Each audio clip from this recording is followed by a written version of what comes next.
The Global Jamaica Diaspora Coalition kicks off its second biennial diaspora conference online Sunday, June 14th to Thursday, June 18th from 7 to 10 p.m. Eastern Daylight Time and 6 to 9 p.m. Jamaica time. Join this impressive lineup of speakers as they discuss and provide solutions to crime, agriculture, health, economics, tourism, and beach rights access. All are invited and it's totally free. No airline tickets, no hotels, no peddling. Just one diaspora, one voice. That's the second biennial diaspora conference, June 14th to 18th at 7 p.m. Eastern Daylight Time and 6 p.m. Jamaica time. Join us on YouTube channel Reason with Rattigan. One diaspora, one voice, one Jamaica. Sponsored by our people for the people.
The Global Jamaica Diaspora Coalition.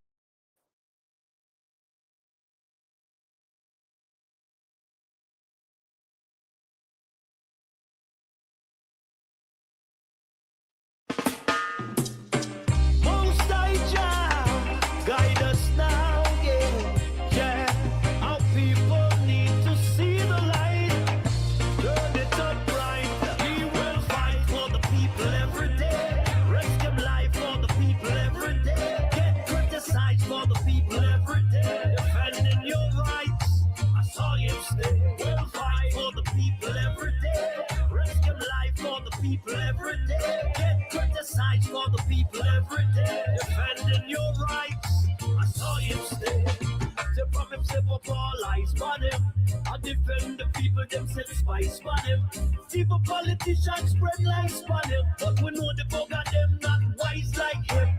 Back, them not no ties on him. Them know say that the people rely on him. You know say them bring out them Christ through him. That's why all the people them respect him. Just like Selassie and Marcus Garvey, rock you all the order of the Trinity. A real strong soldier in a army. No simpleton can disarm you. Well, fight for the people every day. Risk your life for the people every day. Get criticized for the people every day. Defending your rights, I saw him stay. Well, fight for the people every day. Risk your life for the people every day. Get criticized for the people every day. Defending your rights, I saw him stay. How long them a gonna know say that them fire can't cool? How long them a gonna take our people for fool? Nah build no houses, them nah build no school. Think them have the hunger but of the most high rule. Them better stop criticizing. Cause what them a do now phase him. You know the man no lazy. All them a talk, them a the one right crazy. Well, fight for the people every day. Risk them life for the people every day. Get criticized for the people every day. Defending your rights, I saw you stay. Well, fight for the people every day. Risk them life for the people every day. Get criticized for the people every day. Defending your rights, I saw you stay. Step up him, step up all eyes on him. I defend the people, them set spice on him. Even politicians spread lies on him. But we know the bug of them not wise like him. Back up, them not no ties on him. Them know say that the people rely on him. You know say them bring out them Christ through him. That's why all the people them respect him. Just like Selassie and Marcus Garvey, the man who hold the order of the Trinity. A real strong soldier in a army. No simpleton can disarm you. Them fight for the people every day. Risk them life for the people every day. Get criticized for the people every day. Defending your rights, I saw you stay. Them fight for the people every day. Risk them life for the people every day. Get criticized for the people every day. Defending your rights, I saw you stay. Them fight for the people every day. Risk them life for the people every day. Get criticized for the people every day. Defending your rights.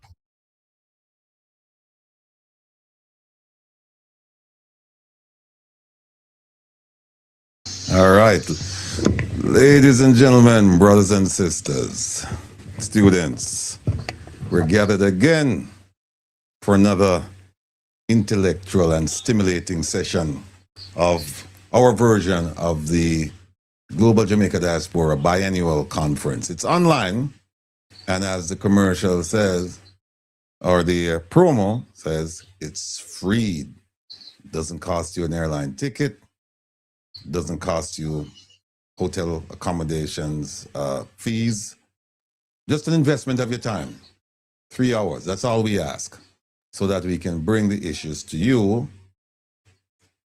in a way that you will understand, that's one, and two, in a way that the resolution will be provided, excuse me, provided. It's not just a talk shop where you just talk about the issues, because most of us, we know the issues. Or maybe I shouldn't say most of us. Some of us, we know the issues. But I say, a lot of us, we don't know what the solutions are. And so this is the purpose of this program, to highlight the issues, raise awareness, and to deal with solutions. Today, we're going to be talking about education. And we have an educator with us, and we hope to be joined later on by Dervin. Most of you know him. He's a doctoral student in education at the University of the West Indies. And Dervin Cochran. You haven't seen him in quite a while because he's been busy with his studies, his research, but he will join us and he will present a perspective of education from, as they say, underground. Thanksgiving, I see that one. Underground perspective. But before we do, we have a few things to talk about. So Dr. Dice, just bear with me. I can see you. Just bear with me. Bear with me there. So, most of you who are familiar with the program, you know about Kevin. Where you're there? Well, Kevin is here. He's in the background doing his level best to make sure that I don't make any mistakes, you know, because you know me, it's always user error. I'm trying to find the program. This must be the program, right, Kevin? Yes, this is the program. All right, folks, let's quickly go over the program that they're having, and we'll show what we're doing. Here we go. There we go. That's the conference that's being held in Jamaica. Nothing against the conference except that it's not appealing to most of us, people who are in need. It appeals to people who are independently wealthy and people just looking to make more money off the backs of our Jamaican people. But there's nothing much here in terms of providing for the poor. And that's why we're providing an alternative to what they're doing. We're saying it's fine. You can go ahead and you can have your Jamaican version of Davos, you know, that high finance conference. You can go ahead and do that. But at the same time, you need to pay attention to the people.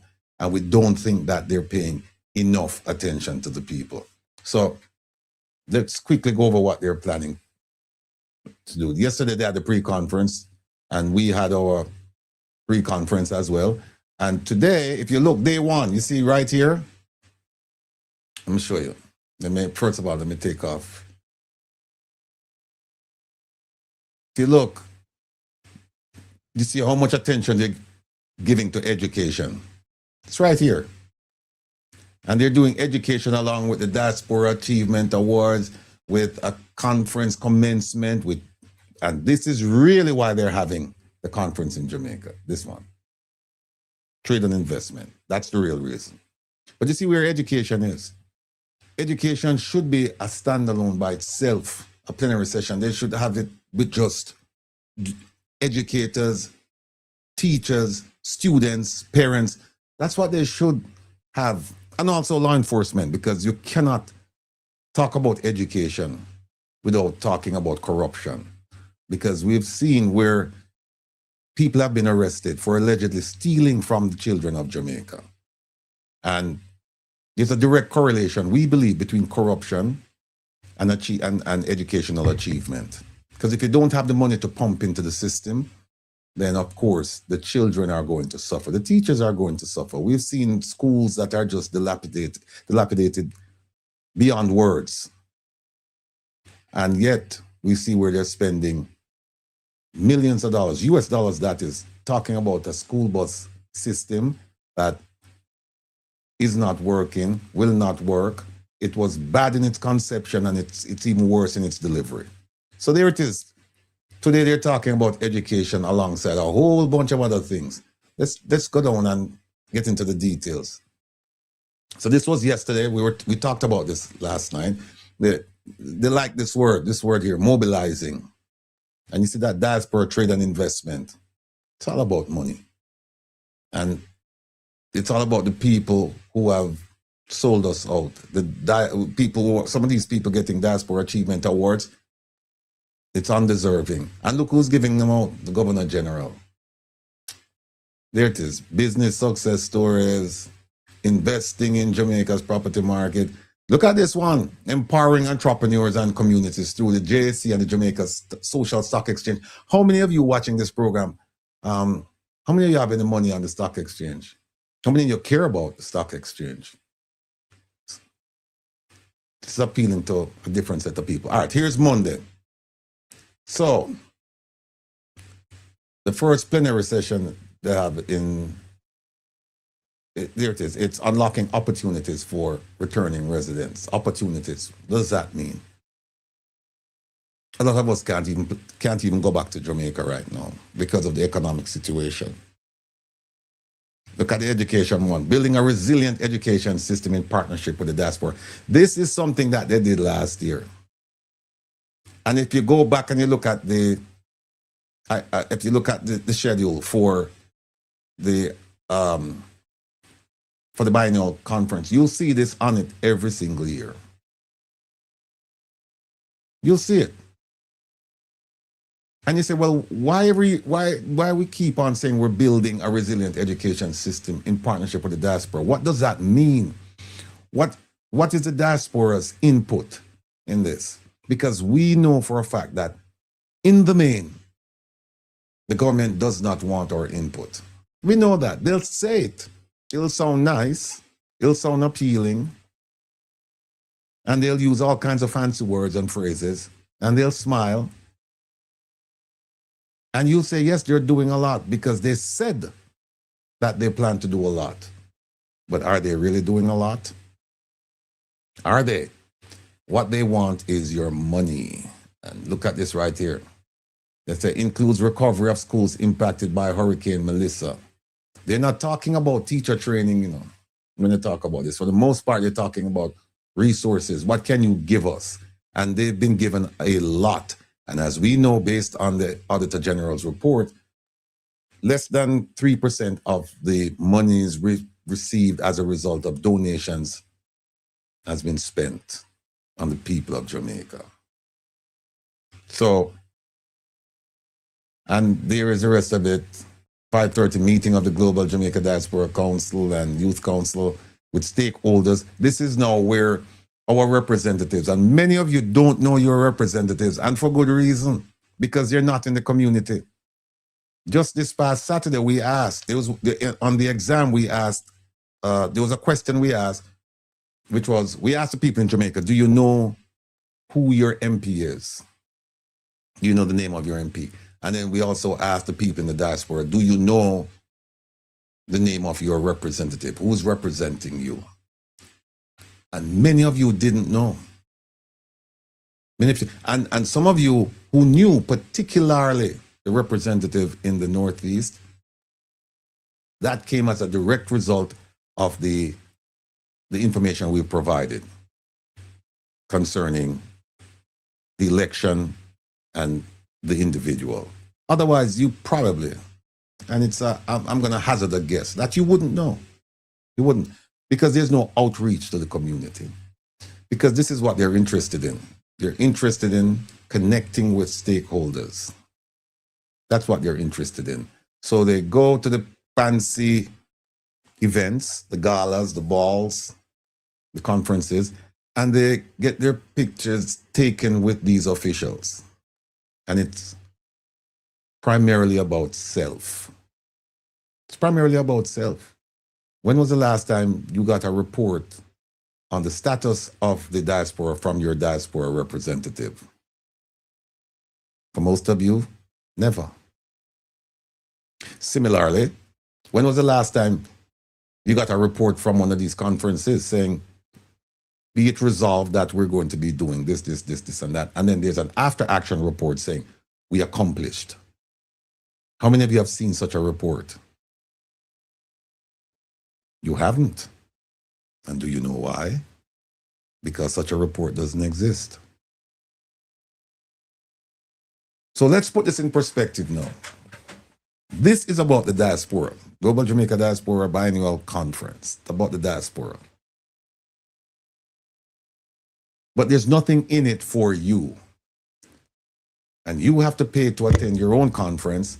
And when all is said and done, you have nothing to show for it. You can't point to a single thing that your diaspora community has benefited as a result of these meetings. You can't. And for those of you who have benefited, be thankful for small mercies. But you know what? I was talking to some dear friends of mine today who are very familiar with these conferences. And I said to them, you know what? There are people down there right now. We were telling people, pay attention to our conference, save your money, times are tough. And if you want to spend your money in Jamaica, by all means, spend it. Send it down to your family members. Send it down to your school. Help out. But spending thousands of dollars going down there to rub shoulders with these people will amount to nothing. And here's why. There are some people who, no matter how much you explain to them what's going on, they will never, never succumb to reason. They will never succumb to the truth. Except when they need a favor. When they need a favor and they call on these politicians and say, hey, I need so-and-so, and they can't get these politicians.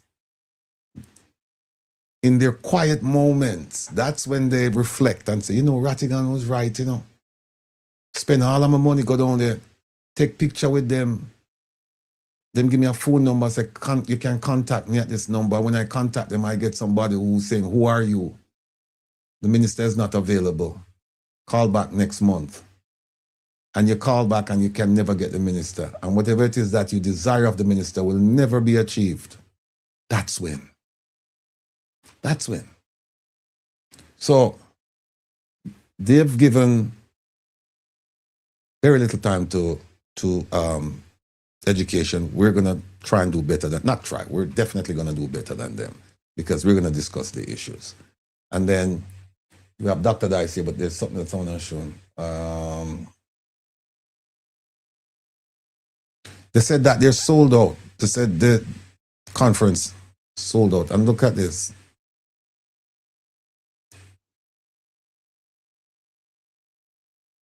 Virtual pass, 100 US.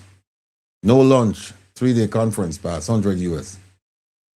Because they said they're sold out, and if you want to listen online or view online, that is what you're going to have to do. No. We did this yesterday, and I have to thank Kevin for this because I did it, manually, but Kevin is a genius when it comes to these things. Look at this, people. They put this out and said, yeah, with conference sellout. But we are hearing through very reliable sources that the conference center is not sold out, that it's empty. But it doesn't even really matter. It doesn't even really matter for me, the number. Because we are still going to do what we have to do. Here's what matters to me, that the people knowingly, some people knowingly, willingly, and intelligently spend hard-earned money to go down to this conference for nothing. And when they return, as my father would say, they will have to face the pangs of hell to pay off that credit card bill. I've seen reports where people complaining about the $300 a night hotel room, $400 a night hotel room. So they put this out saying we are sold out, meaning that the venue is sold out. We know that's not true. And we know that they're busy right now trying to bust people in, as they did 2 years ago. Our take on it is that it's not that we are sold out, meaning that the venue has reached capacity so you can't sell any more tickets. It's like we have sold out. We have sold out. Therein lies the problem. So, let me see what else we have before we bring on Dr. Dice. Hold on. Oh, and then it's helpful for me to do this. It's helpful for me to do this. I have to keep reminding people of this. What's the purpose of the Global Jamaica Diaspora Council? What is the purpose? I have to keep reminding people. Let's go back to what the Honorable Minister Kamina Johnson-Smith said in her foreword. There she is. That's her foreword. And here's what she says.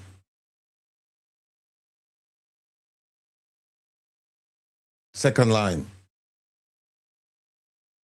In particular, she said, in particular, it addresses issues and concerns of the diaspora. This is the policy now, while assisting them to live in harmony and to prosper. Remember that word, people, to prosper in the countries where they and their descendants reside. That is the first priority of the policy. And you see what the next sentence said. Secondly, It seeks to optimize the diaspora's contribution to Jamaica's sustainable development. Fancy way of saying, let me summarize all of this. It's saying, listen, we, the government and the Diaspora Council, we're going to help all of our people in the diaspora, wherever they live, we're going to help them to make our money, for prosper. And then we want to take that money and take that talent and make a contribution to Jamaica's development. That's all this means, right? And if you think I'm lying, that's in our forward, but it also says it in the document itself. Here it is right here.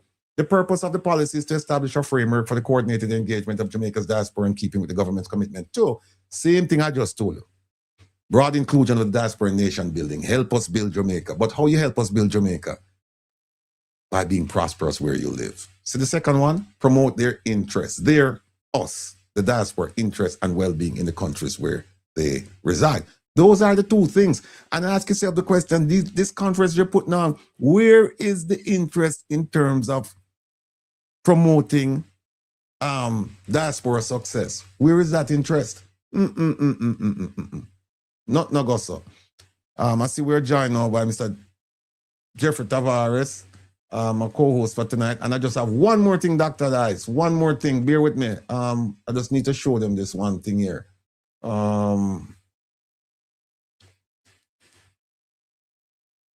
1 second.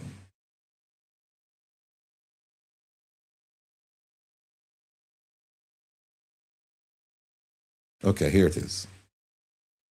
I just showed you the policy. And I'm going to show you every night because I need for this to be seared in your minds. So that when your representatives return, you can call them when you have a health problem, when you have, and you need to navigate social services, when you have an immigration problem, when you have a landlord-tenant problem, when you have any kind of problem that you can't resolve it yourself, this should be the clearinghouse for assistance. You should be able to go to your representative and say, listen, I need some help. Remember, Abby, the young lady was a 4.0 GPA studying and she's in need of help. Who's trying to help her now? We are trying to help her. This should be the purpose and the goal of the Global Jamaica Diaspora Council, but it's not.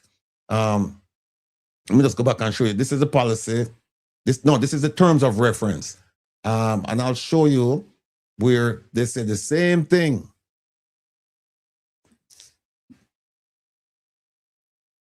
Oh, and by the way, just in case people are wondering who's running this conference, it is right here. It is led and supported by 4 individuals, 3 of whom are Jamaican government officials. And the 4th is a person appointed by the Jamaican government officials.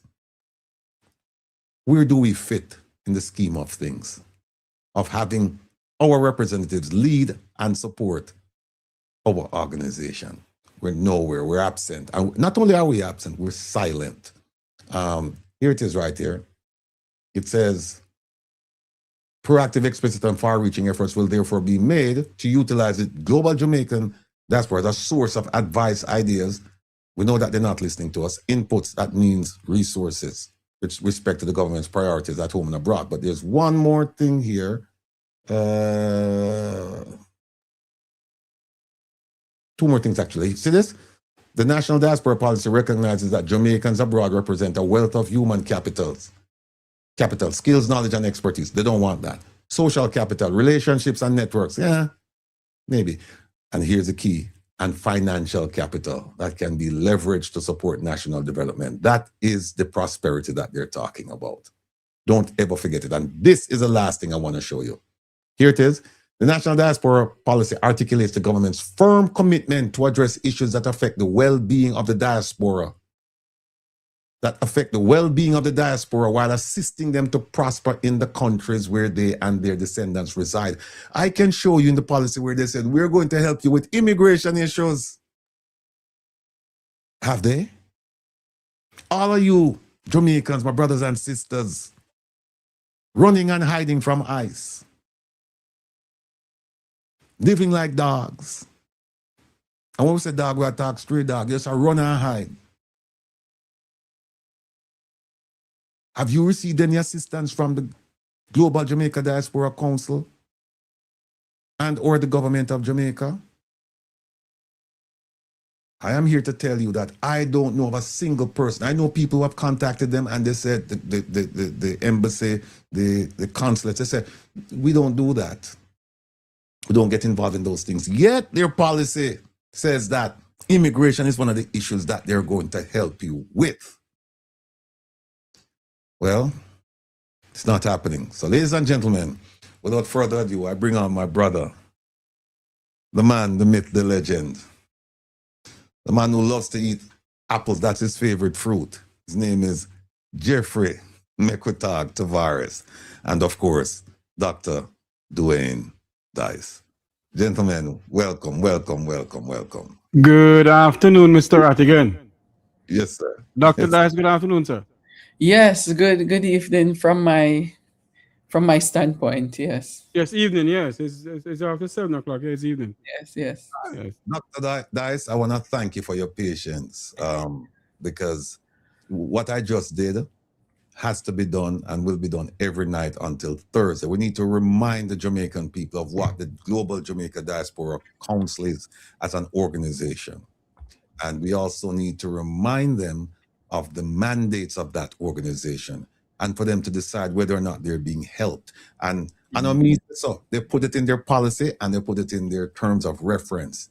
And so far, Dr. Dice, I can tell you that very few, and I'm going back now, checking my memory bank, very few, if any, people have said to me, you know, the Global Jamaica Diaspora Council, it's a very good idea and it's working for me. It's working for me. I'm struggling to come up with somebody who said that to me, and I just can't. I've heard the opposite, like who them people are. You hear about them, but how you reach them, what them can do from. And I'm the one getting the phone calls, Dr. Dice. I get the phone calls every week. I get the phone calls from people living in shelters, people who them family members have immigration issues, have issues concerning the criminal justice system, mental issues, social services issues. I get the phone calls and I gladly field the phone calls. But at the end of the day, the responsibility lies with the government of Jamaica and the Global Jamaica Diaspora Council. Now, we could talk about education. Yes. That's why we're here. First of all, what I'd like you to do is I'd like you to just introduce yourself to people so that they know exactly who you are. Well, thank you. And it's a privilege to be on with like-minded people here. Thank you so much for inviting me. I'm Dr. Dwayne Dice. I've been in the diaspora now for about 15 years in America. I've worked in every different education system in America. I spent 4 years in Jamaica working there before I migrated, and work in Florida, in Washington, D.C., and now in New York City, where I live. I created a nonprofit called Education Solutions International. I work on education leadership across the diaspora.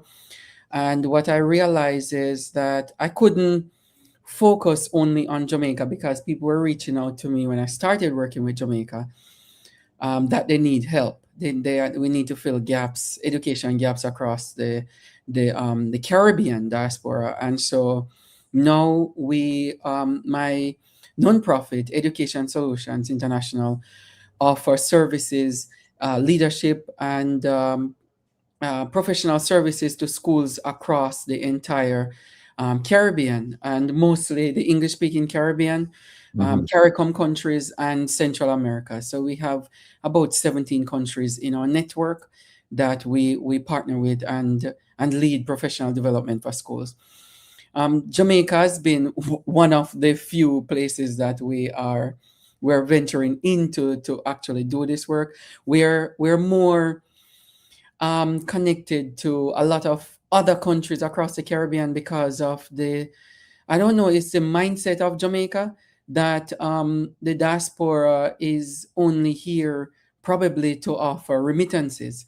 And so when we offer our services to the leadership, educational leadership of Jamaica, we got turned on quite a bit over the past number of years. And so we venture out, and we're getting, our traction is much higher in other countries than Jamaica, even though we're Jamaicans. and we're very viable people who can lead any aspect of education across Jamaica.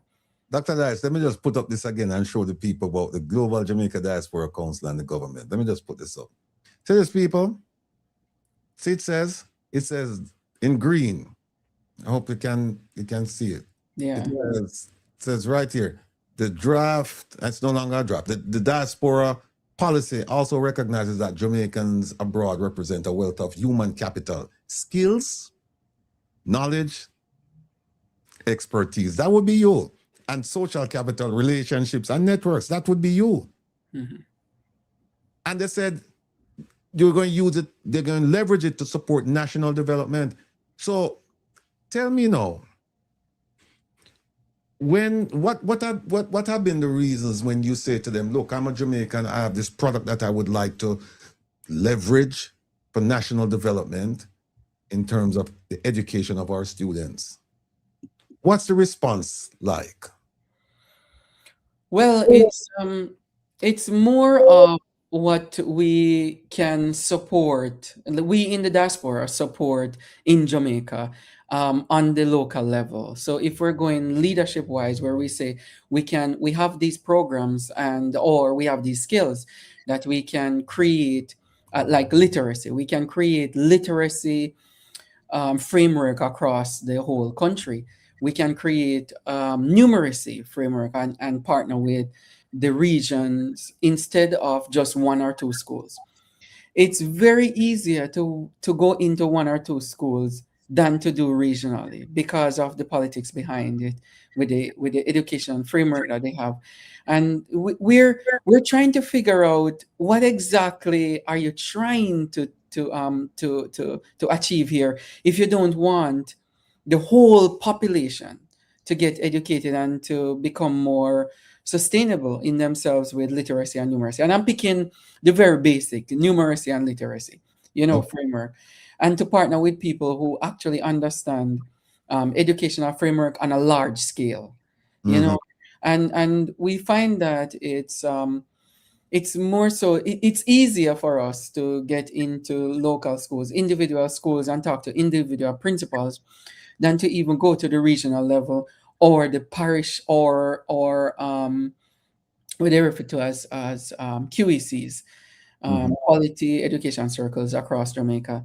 It's very easier to work one-on-one with schools than to get the wider population, to get the wider leadership to buy into it. One of my run-ins with one of the directors for one of these regions is that we're not there yet. We're not ready yet for this thing, this change, this leadership, this framework. We're not ready for that yet. But you can continue support, reach into one or two schools and support them as much as you can support them, or bring stuff in and support our students by donation. This handout thing where you keep on giving fish to the people, and you're saying, but we really need to teach them to fish as much as possible and get books in the hands of these students and get the framework in the minds of the teachers and the hands of the teachers so that they can do the job well instead of overburden the horse, figuratively speaking, that is already carrying a whole huge bag on the back already.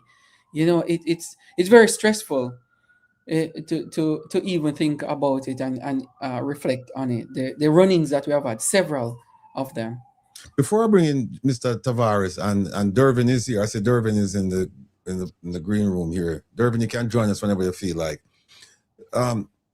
Give us a sense of the best program that you have to offer to Jamaica. Just give us a sense of what it looks like. Just break it down for us. Instead of just saying leadership, just make it a little bit more minute and make it a more and try and explain it now because that's one of the things we try to do here. We try to explain things so that a farmer, for example, or anyone who has never been to a classroom, that they can understand exactly what we're saying. Right. So one of the most simplest one, and it's kind of technical too, is the Pattison Report. We took the Pattison Report in Education Solutions International. We took it and we dissected it. We look at what is working, what's not working. We pulled on research to support it, the argument around it. And then we did a proposal. We sent it to the Ministry of Education. They read through it and everything like that. We created a framework for executive leadership training for regional leaders, the executives, the directors, and so on, the education officers, for them to see where they're going wrong with leadership and where they should be going right with leadership. We look at all different areas of it. And so when the time comes for them to, engage on a more practical level, the engagement dropped. And the framework is still there. We still have the framework. So that is one area that we're looking at where we can inject change from the top down, from these leaders, how they know themselves, how they know their teachers, how they get to know the school community that they're working in individually in order to lead in a culturally responsive way. Mm-hmm. So that's a framework. One of the parts of it is to look at, and add some slides here. Maybe later on I'll share the slides.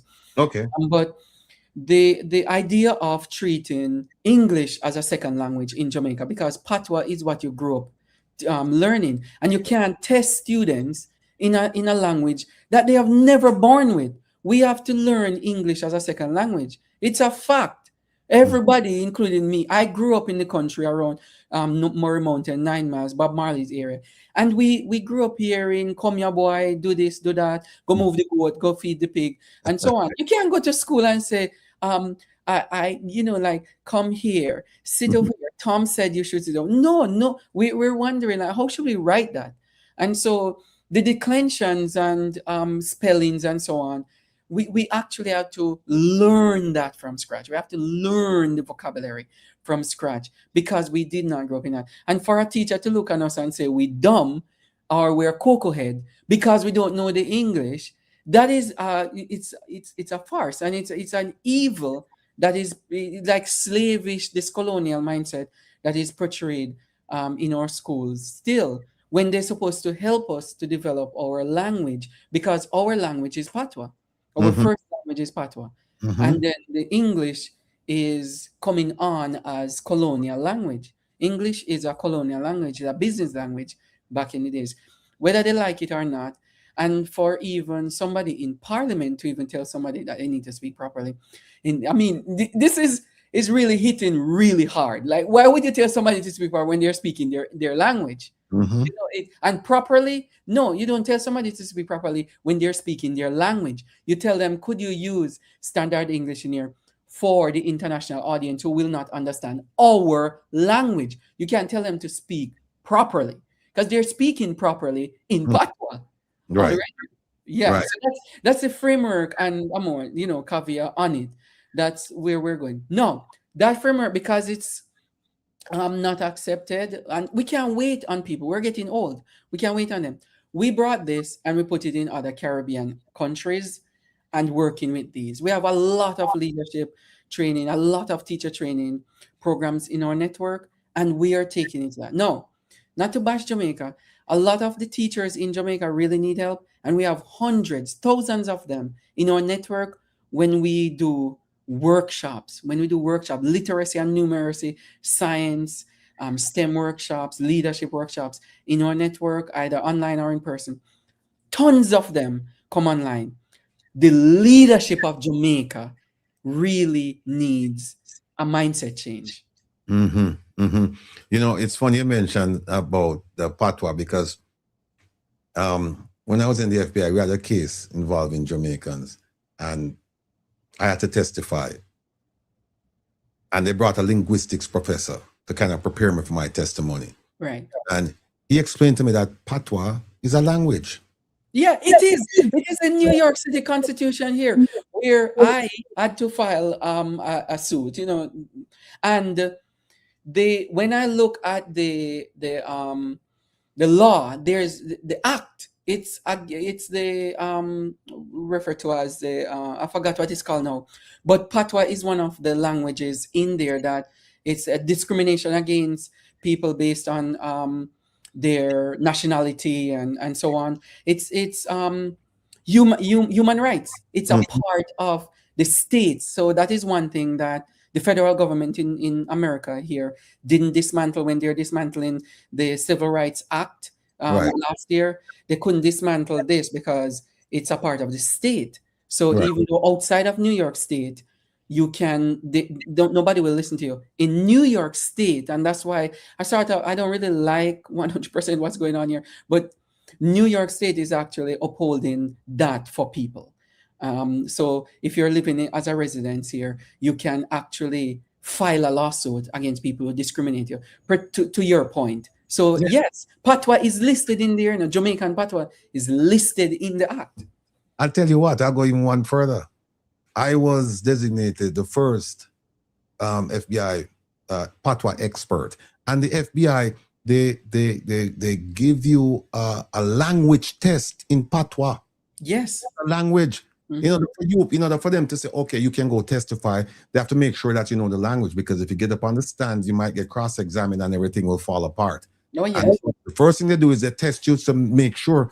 And so the test is very involved. It's like any other test where, they'll have somebody speaking to you in English and then you have to translate it into Patois.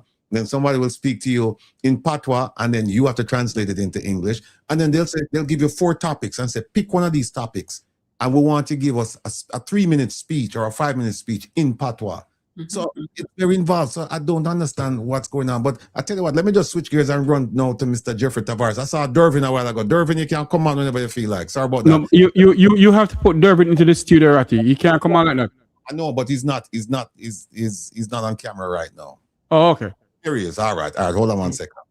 Let me bring him on. All right, there he is. Dervin, big up yourself. Welcome. People don't know him, don't love him. Dervin Cochran, a doctoral student in education at the University of the West Indies.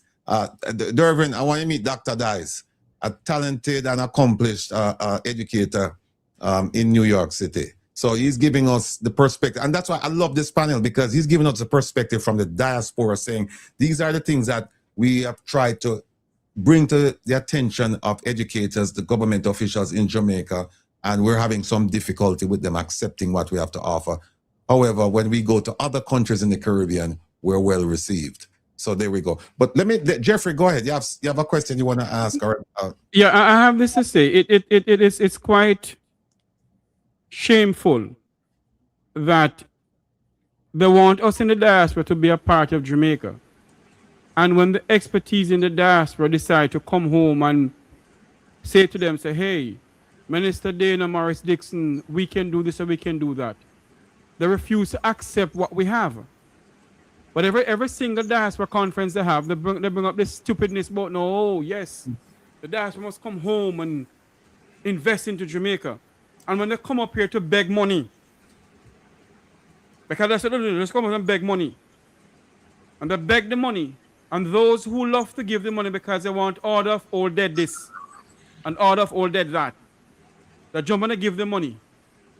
But yet when we must go down there to assist them, they don't want it. Our nurses are leaving, our teachers are leaving.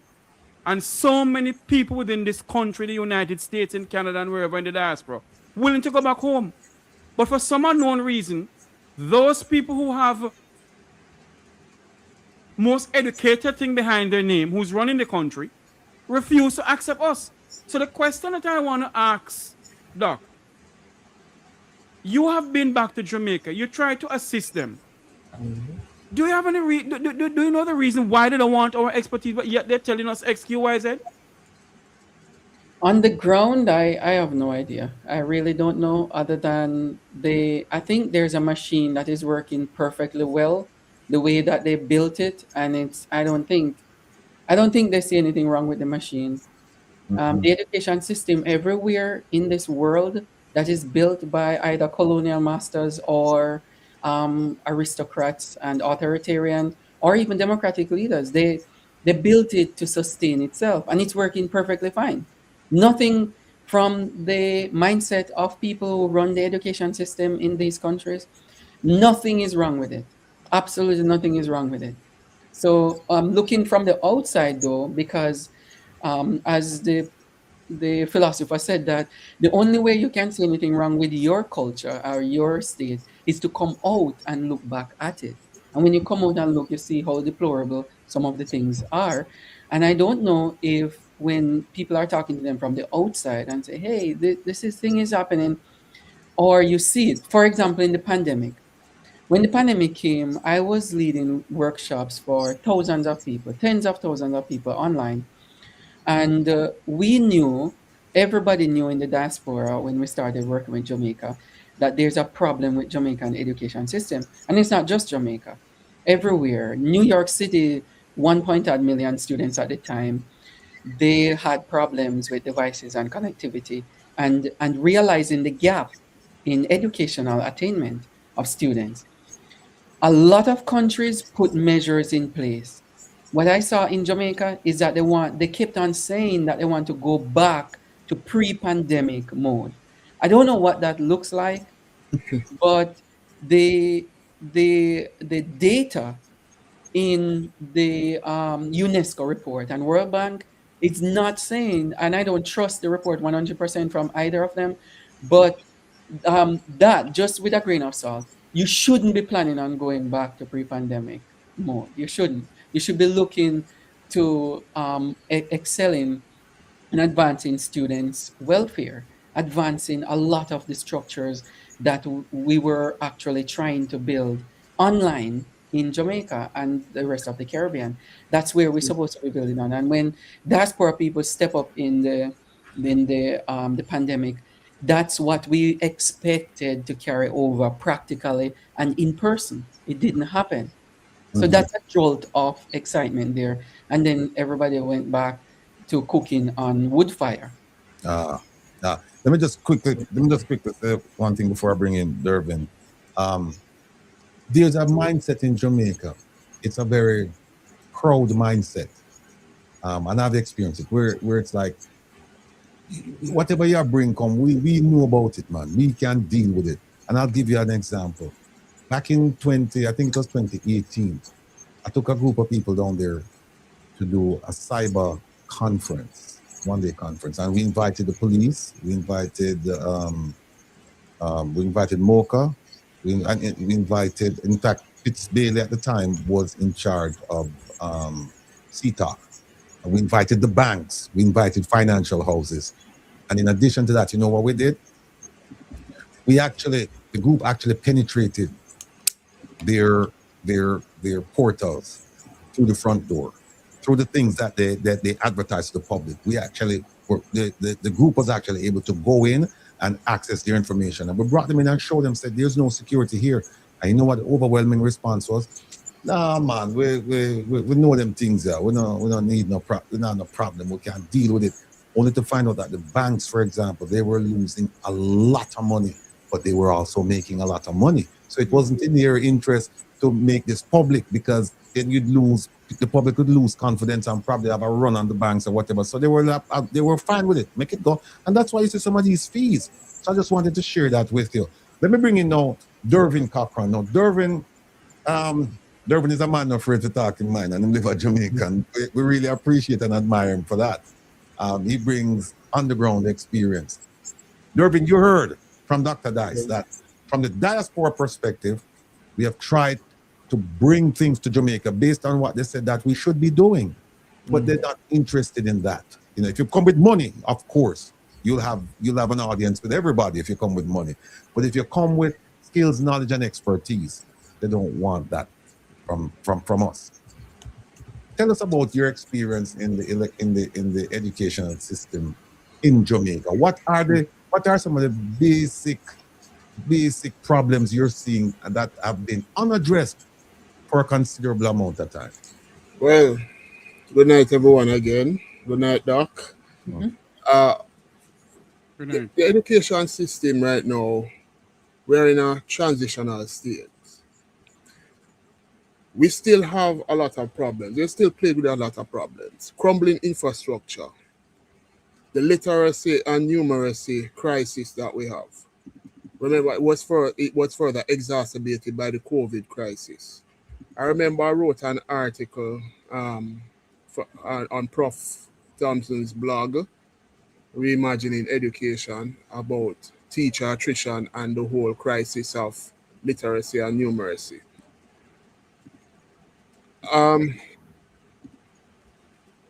And also there's another aspect of it to the education, which is the corruption, which we have spoken extensively on. And Dr. Dice, don't feel any way, but I believe it's partly corruption that is preventing game changers like you to come in and rescue the system. And Jamaica is full of cabals. And the status quo is how many benefit. And we have to be honest about that.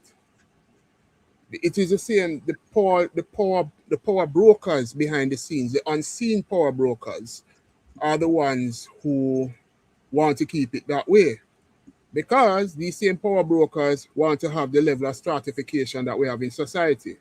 Not only we have classism, but we have a tinge of racism, even though we tend to deny it here in Jamaica, we have a level of racism. And a whole lot. Yes, and the same persons who are in the power structures, some of them are descendants of Bakra Master. And we need to call it out for what it is. And the descendants of Bakra Master want to still have their little gardeners and the helpers to take care of their children. That is why the education system has to stay the way it is. Very few educated persons of color, whether you're a black man or you're Indian or whatever, even though you're trying to make a change in the system. But remember, due to slavery and colonialism, which has permeated in the Caribbean, and sadly, those who are in power, not only who are the descendants of house slaves and field slaves who are now the power brokers in society, they want to keep the status quo. And they think that they are the new Bakra Master. But you take them out of Jamaica and you send them over to the US. The descendants of Bakra Master will give them a Negro wake-up call. You understand? And that is a part of the problem. As I said, the pilfering in the education system in terms of the public resources, we have already seen that in the cases of Grace McLean and the CMU scandal and all those things. But one has to wonder, is it just because Grace McLean et al. Who have been caught is just the opening of the can of worms? Because I believe that pilfering in the education system has been going on from years back. And it has impacted on the education system. Also, Capri, which I find very interesting, they stated that in their presentation in recent times, they stated that our education system is sufficiently funded. It's sufficiently funded? Yes, and I find that very curious. Who Capri is. Tell them who Capri is. Capri is a not-for-profit organization. And they're involved in oversight of elections. No, not that Capri. The Capri. Okay. The one that deals with economics and those. I don't remember. Yes. And they made a very bold statement to say that education is sufficiently funded, which I find very curious. Because if education was fully funded, then why we still have creaking infrastructures at the schools? We have termites eating out the roofs. And I gave you a previous experience years ago when a particular school was not doing well, but a neighboring school, every time they put on some fundraiser, it always sell off. And they had so much money in their account, tens of millions of dollars, and the schools were liaising with each other, and the boards too were liaising with each other during that time. That was in the early 2010s or so. And the board well-known school said they are more than willing to transfer some of that money to help that school in order to fix the infrastructure which is there. But the ministry intervened and blocked it. So now the question is, how come isn't there a policy in the ministry that could allow for well-endowed schools, if they see a fellow school that is creaking and it's not they don't have the requisite funds to fully remedy the situation? Because remember, you know, we are dealing with children. We're dealing with children. And if you have a creaking structure in terms of a roof that is being eaten by termites and you have little children in there, when that roof falls on the heads of these children, who is going to be liable? None other than the Ministry of Education. A massive lawsuit will lick them because that is negligence, false liability. And there was a decided case in Australia that speaks about whenever you have a child coming through your gates, I don't remember the time they said, but let us use our time in Jamaica, 7:30 or 8 o'clock to about 2:30 or 3. You are responsible for the care and protection of these children. And it is also enshrined in the Child Care and Protection Act. So as you can see, if situations like these are not resolved at the policy level, we are in for a lot of issues and a lot of problems. All right, like for example now, the Disabilities Act, which is now in force, right? If public institutions and that includes our schools are not in line with the Disabilities Act, many schools will be in for a lawsuit by parents. I know that the Ministry of Labour and Social Security, they now have a unit which is now in operation, which will be now auditing schools that are in line with the necessary provisions of the Disabilities Act. And if schools are not in line, there are consequences because the law is out there.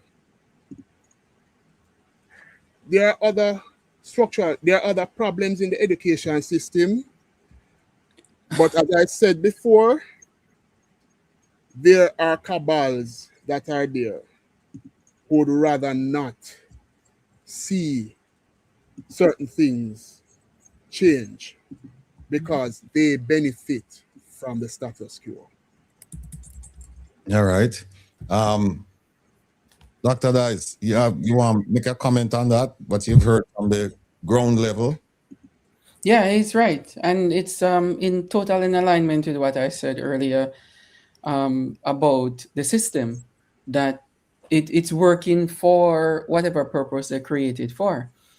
And so you will find a few people who they will they'll put up, like those people will, in other words, they're political sacrifices. And you might find one or two people that said, oh, we're going to charge these people for what negligence or criminal activities or corruption. But the main people who are causing the corruption, they're not going to get caught or get charged for anything. So you have one or two political scapegoats, so to speak, or the ones that they sacrifice. And some of these people sit around tables and decide who will go down for this thing. And usually is the lesser evil of them will normally go down for it. The one who is the kingpin behind it. Nobody is going to touch that one. And they roll over, they keep silent, and they play dead. And the justice system actually is in alignment with them, because it just instead of ruling in a way that is just and right, the justice system is totally in alignment with the governing body. However, because they don't want it to tumble over on its head, they contribute to it. So they draw these long lawsuits, and sometimes they just dismiss some of them at the end of the day, and nobody gets charged. Millions of dollars that were supposed to go towards students, a lot of that money is in the pocket of a lot of these politicians. And the students and the schools, as you mentioned there, Dervin, the schools that are supposed to get it, they don't get the money. There are schools that, to contribute to what you're saying, there are schools in Jamaica right now that the Ministry of Education promised to fund the reconstruction or repair of schools, and they're not repairing those schools. And every year, I know right now principals who are filing that we need help, we need help to their own ministry. These principals don't own the schools personally; it's not their personal schools, and the ministry refused to actually turn over the money that is allotted to the reconstruction or repair of the schools. They don't want to do it. So what they do, the schools turn to diaspora people, organizations, and beg for help. We have a few schools now that I know of that diaspora people, I'm not going to call any names, diaspora people actually help patch the roof and put like catchment in place or some form of water conservation strategies so that the students will be able to actually flush the toilet and get water to drink when they finish like PE or playing around or whatever in the school. The diaspora, there are individual diaspora groups right now doing that for schools in Jamaica. My question is, where are all these millions of dollars going that were donated to Jamaica during the pandemic and after to repair, and even with the storm just came last year and so on? Where is this billion of dollars? Where is it? I don't know. I really don't know. The There's a answer to that.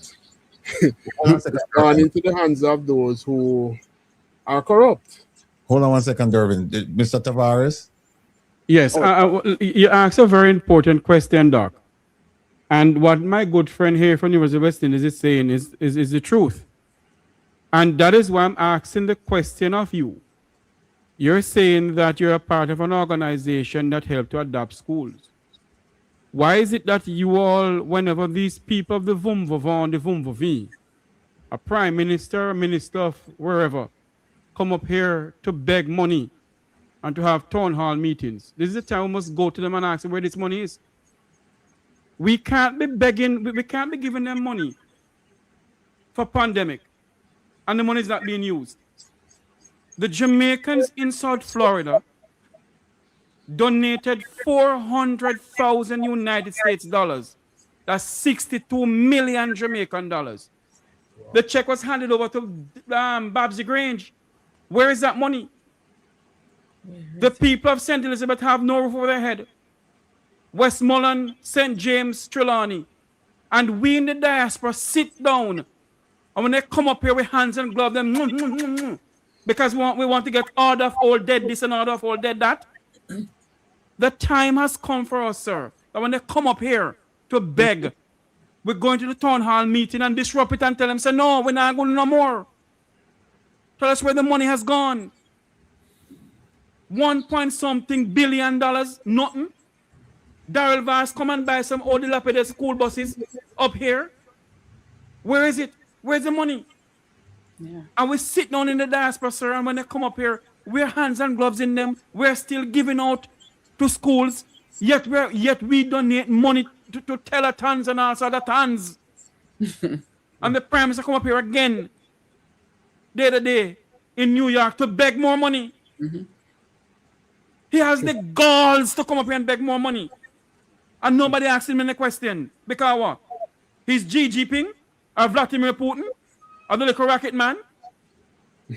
Well, Jeffrey, let me just add a little piece to that. You're talking about them coming up and begging money from the diaspora.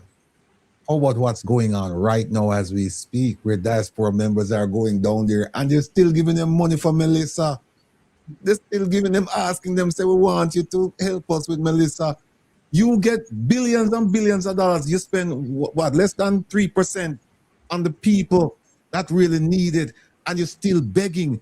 So I agree with Dr. Dice. Where the money gone? Where's the money?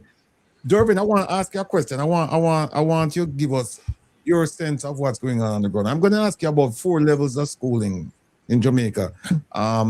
Basic, primary, secondary, and tertiary.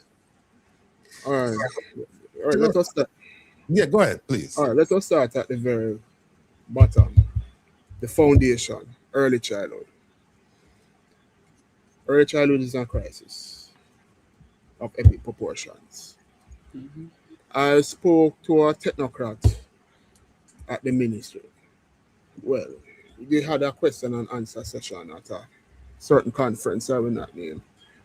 And I asked her about early childhood.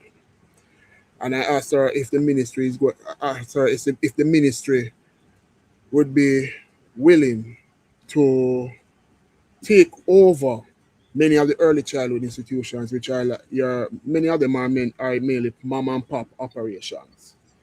Many of those early childhood institutions are not run by persons who are trained in early childhood education. And she said that the ministry has done some work in taking over some, but there is still a long road ahead to take over others.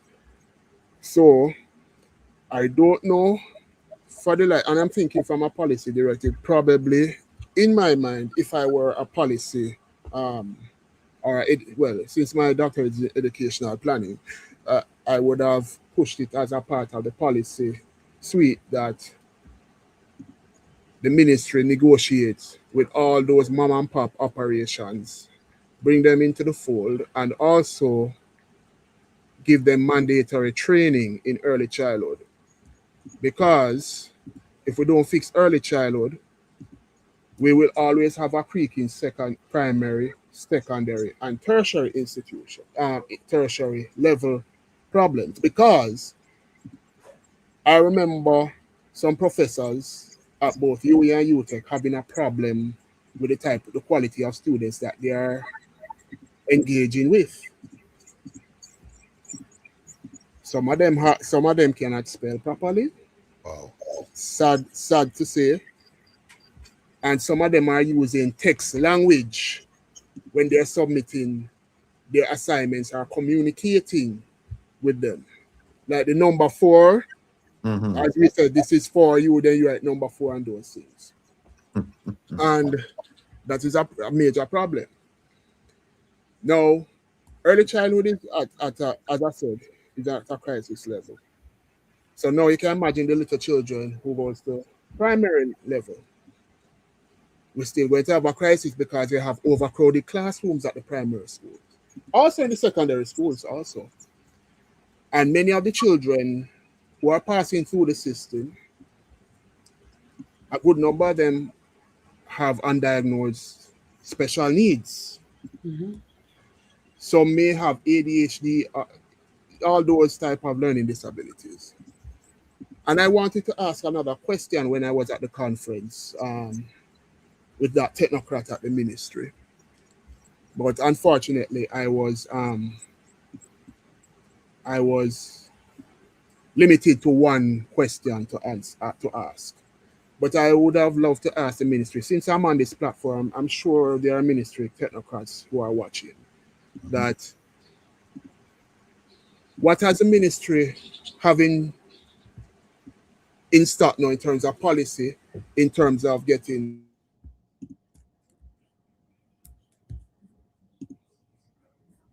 on a kind of a permanent basis?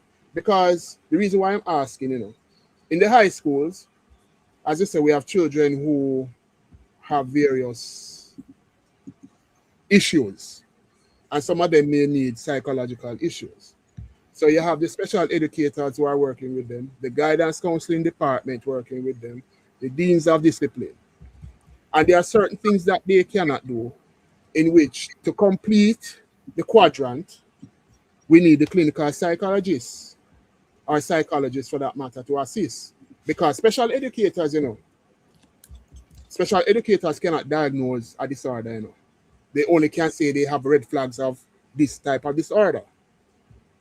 That is where you're going to need the clinical psychologists to work with those persons at the high school level, right?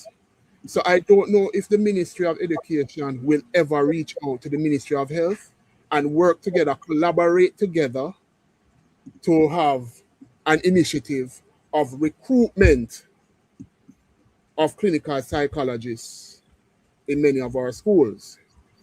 We must also remember when COVID-19 came into the picture and we had the 2 years worth of lockdowns,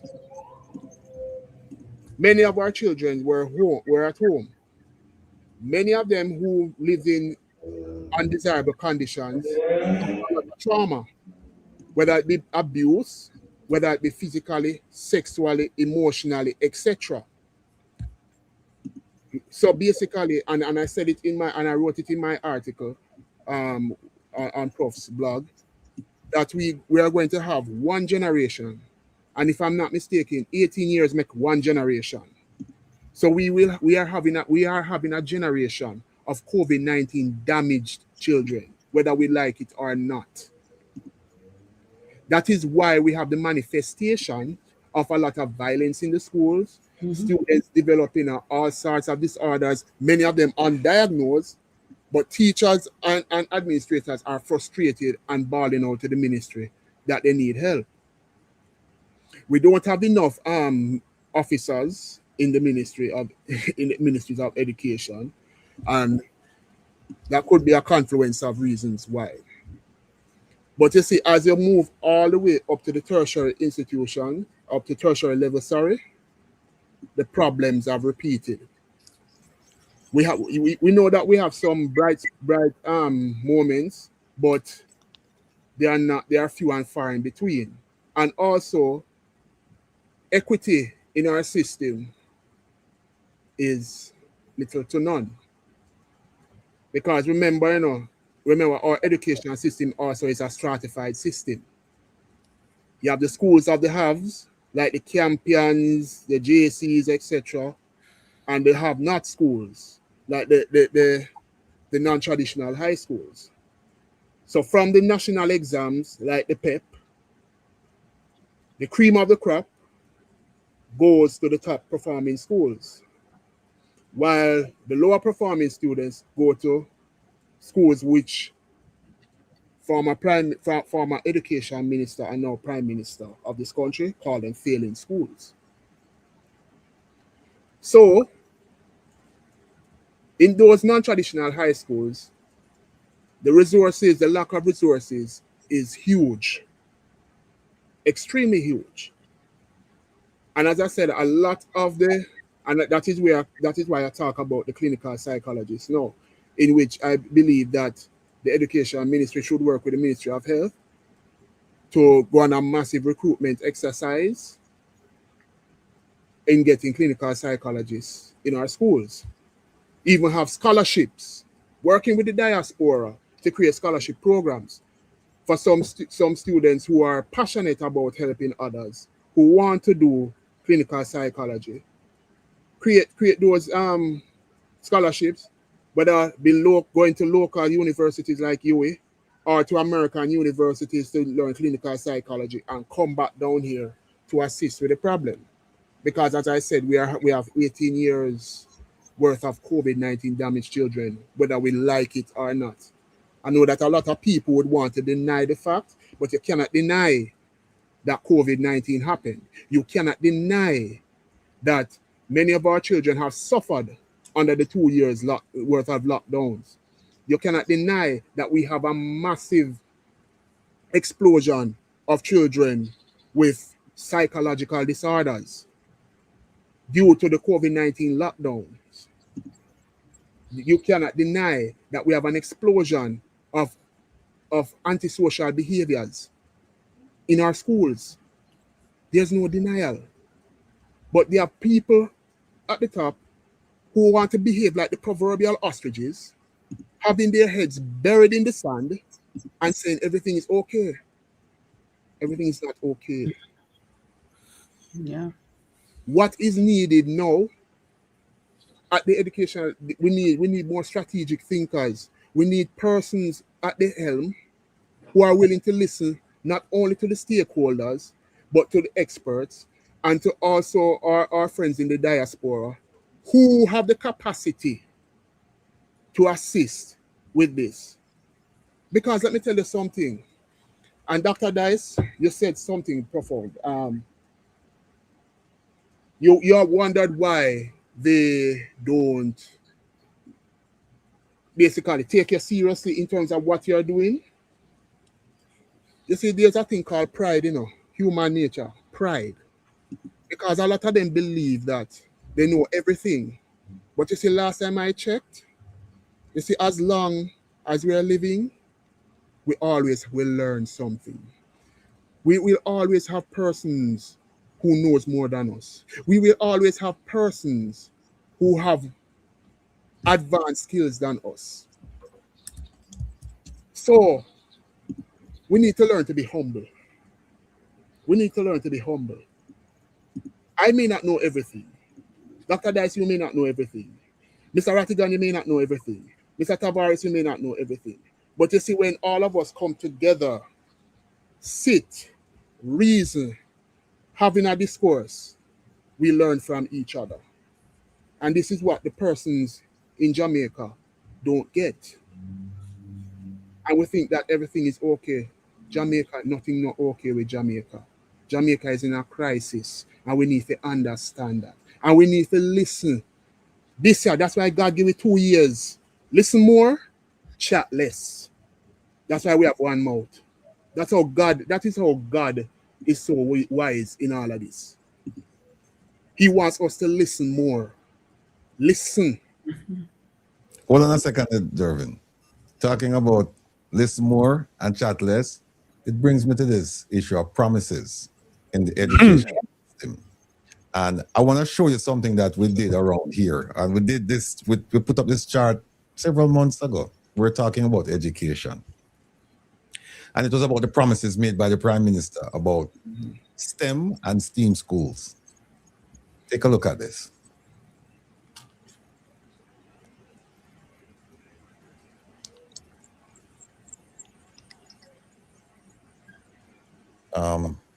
Here we go. Let's start with 2019. Well, we call it letting off steam. You see it?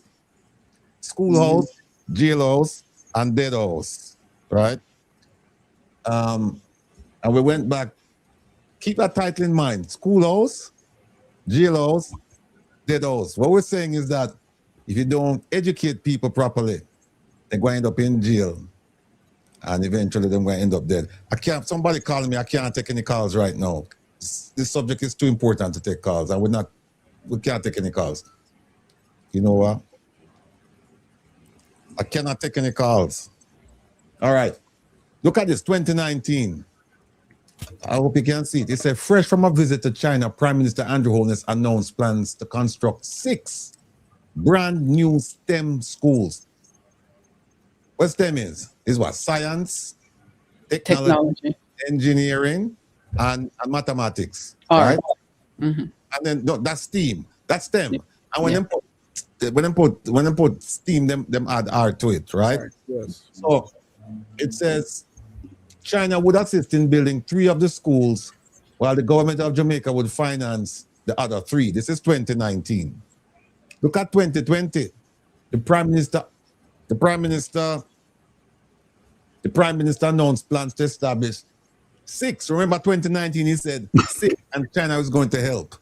Then him come now and him say, in 2020, him say, we are going to build 6 new STEM high schools and academies across Jamaica in the 2020 to 2021 fiscal year.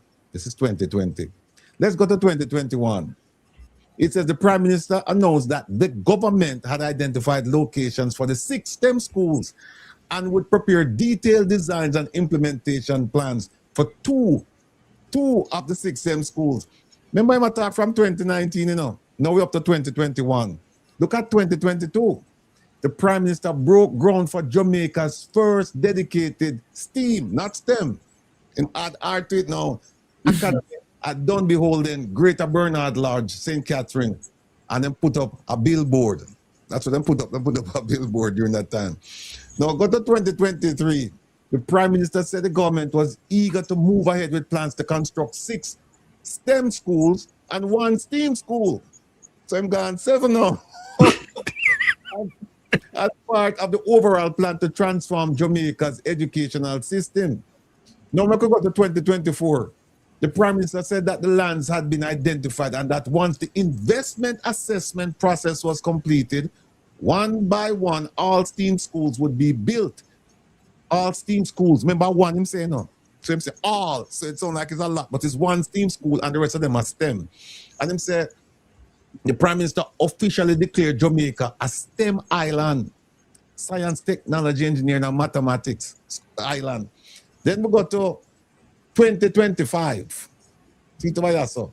Maybe we should make it bigger because it get interesting right now. Let me see if we can get to 2025. No, can't switch over this. All right, so 2025, yeah. The Prime Minister with an election to be won. Because remember the election was September 3rd, 2025. He said questions about his finances to be answered and a STEMless doctorate to be received. Did not announce plans to build the 6 new STEM schools and 1 STEAM school. Election time come and if all of a sudden you're not more about. Remember, no, from 2019 we've been promised STEM and STEAM. And now we get from STEM, I must say mango STEM, and STEAM, I must say when you boil the tea or your coffee. Now we could go to 2026. Look on 2026 now, after the election. The Prime Minister announced that ground would be broken for 2 STEM schools in Bernard Lodge, St. Catherine, and Minard, St. Anne. He has announced that 6 STEM schools and 1 STEAM school will now be built under NARA. No. Remember now, people, all of this goes back to where? Right, that's up. 2019. And here we are with 2026, and up to now, we have not 1 STEAM school built in Jamaica. If I may, Mr. Rattigan. All right. Go ahead. If I may. Or take it down. All right, go ahead. If you need me to put it up, I'll put it back up. Yeah. If I may. I don't know if the people of this beloved island of ours and us in the Jamaican diaspora who are independent from the political parties, the 2 gangs in the parliament of this country, the One Hard and the Klansman, realize that this Prime Minister take the Jamaican people for a bunch of dodo heads. This man go around and promise from 2019 until now.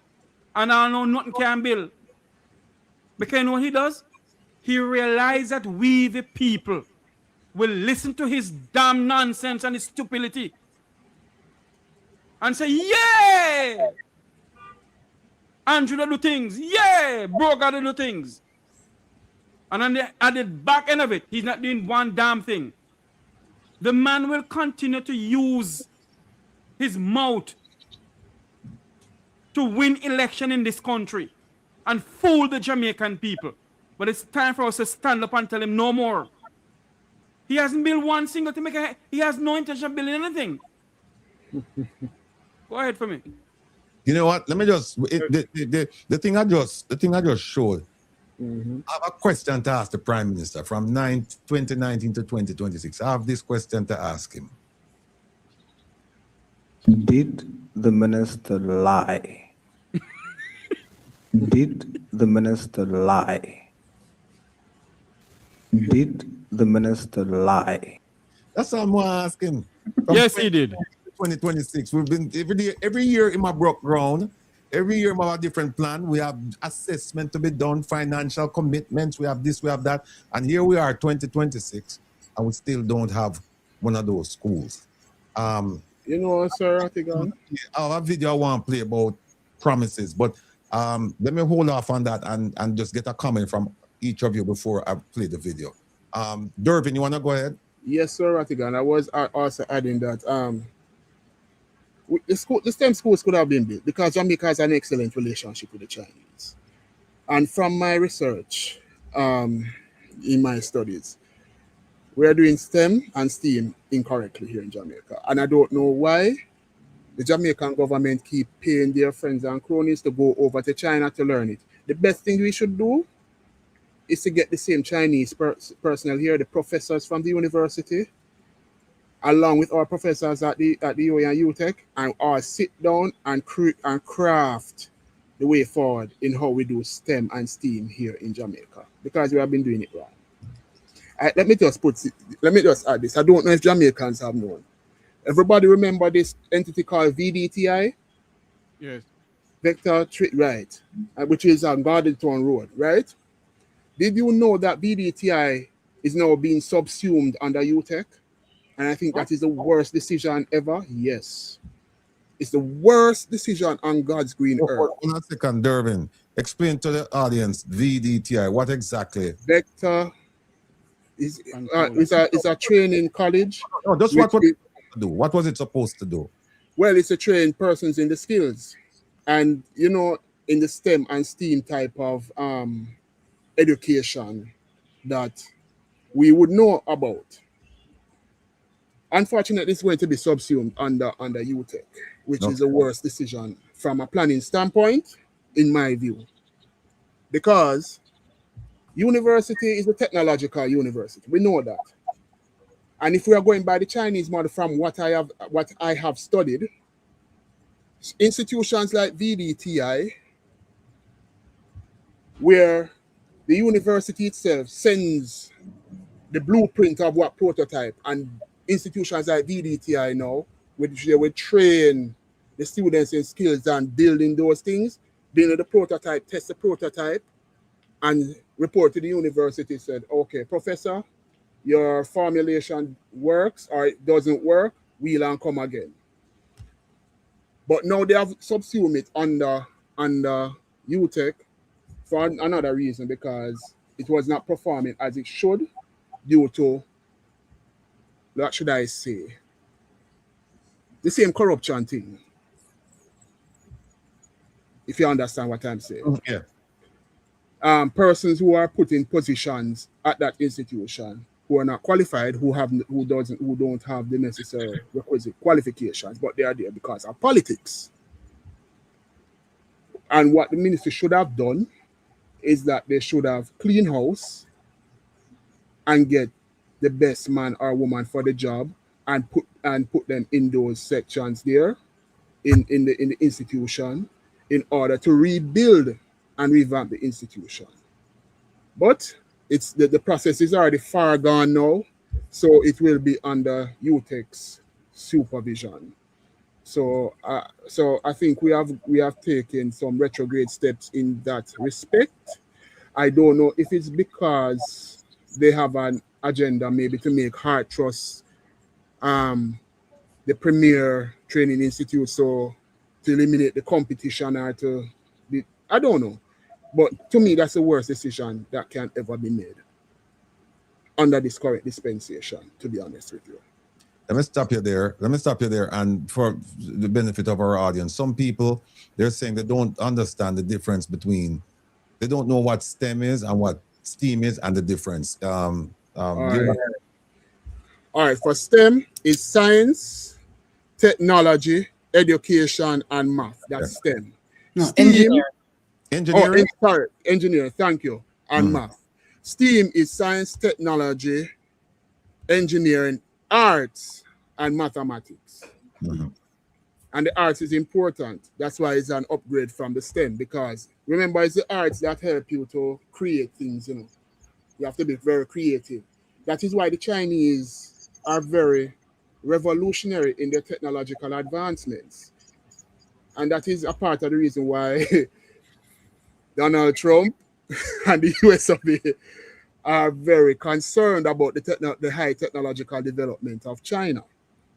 Because remember, you know, China runs on a philosophy, and that is why I have a respect for the Chinese, and there are certain things that we can learn from the Chinese. Remember in World War II, when the Japanese invaded China, I want you to remember this. China was overrun, they were disrespected, humiliated, etc. And from that experience, the Chinese said never again will they allow Western powers to take over their country and to disrespect them. So the Chinese systematically over the years, even though part of them being technologically advanced has to deal with stealing patented creations from the US. Intellectual property. Intellectual property. And to build themselves up. But fast forward now, China is on par with the US and the Western world. That is why China is the second most powerful economic power of the world behind the US, and it is fast catching up with the US because they have a philosophy. If we in the Caribbean had adopted that philosophy, and I'm not saying disregarding the West, but remember we suffered the similar humiliation through slavery. Our ancestors came over here. Remember, they were invading Africa, carried them over here, stripped, beat our ancestors, and degraded our ancestors until we got our independence, quote unquote, in 1962. I thought we would have developed that type of mentality, like the Chinese said, never again, and then systematically build up ourselves. But some may also say that even though they tried to build up themselves, and especially during the 1970s with our former Prime Minister Michael Manley, trying to push our country to be self-sufficient. And you know the whole politics and of JLP, etc., and the CIA, etc., that is, and created the situation that we have today. But as I said before, Sir Rattigan, that instead of sending our friends and the politics and sending friends and company over to China, I'd rather them carry the professors them here, the intellectuals here, and teach us a thing or two so we can integrate it in our curriculum, make it, create it in such a way that it resonates with our identity, our Jamaican and West Indian identity, so we can take it from there and grow from strength to strength. But at the same time, it is going to require that we have to crush the corruption too. All right. Yeah. Let me move on to Dr. Dice. Yeah, and I want to add to that too, because there's some really strong energy in learning history, and to add to what you're saying there is, we were trying to become independent, because Jamaica is not independent. We're trying to become independent under Michael Manley. Michael Manley tried to build a partnership across the region, just like how the Chinese people built their own independence on their people and tried to sustain themselves up to now. But what we have, apart, and people can go online and watch the videos and listen and read the articles from then.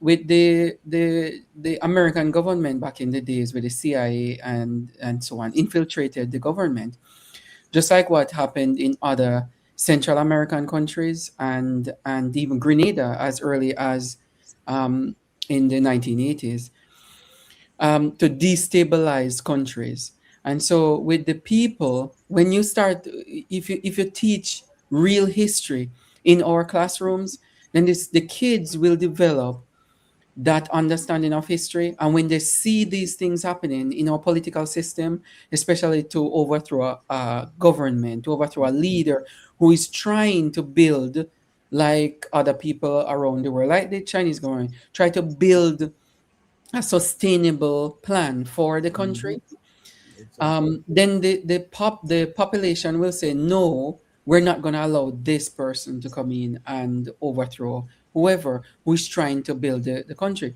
That didn't happen under Michael Manley because they, as you know, he lost the election, and then a lot of American companies moved in, a lot of investors from America moved in.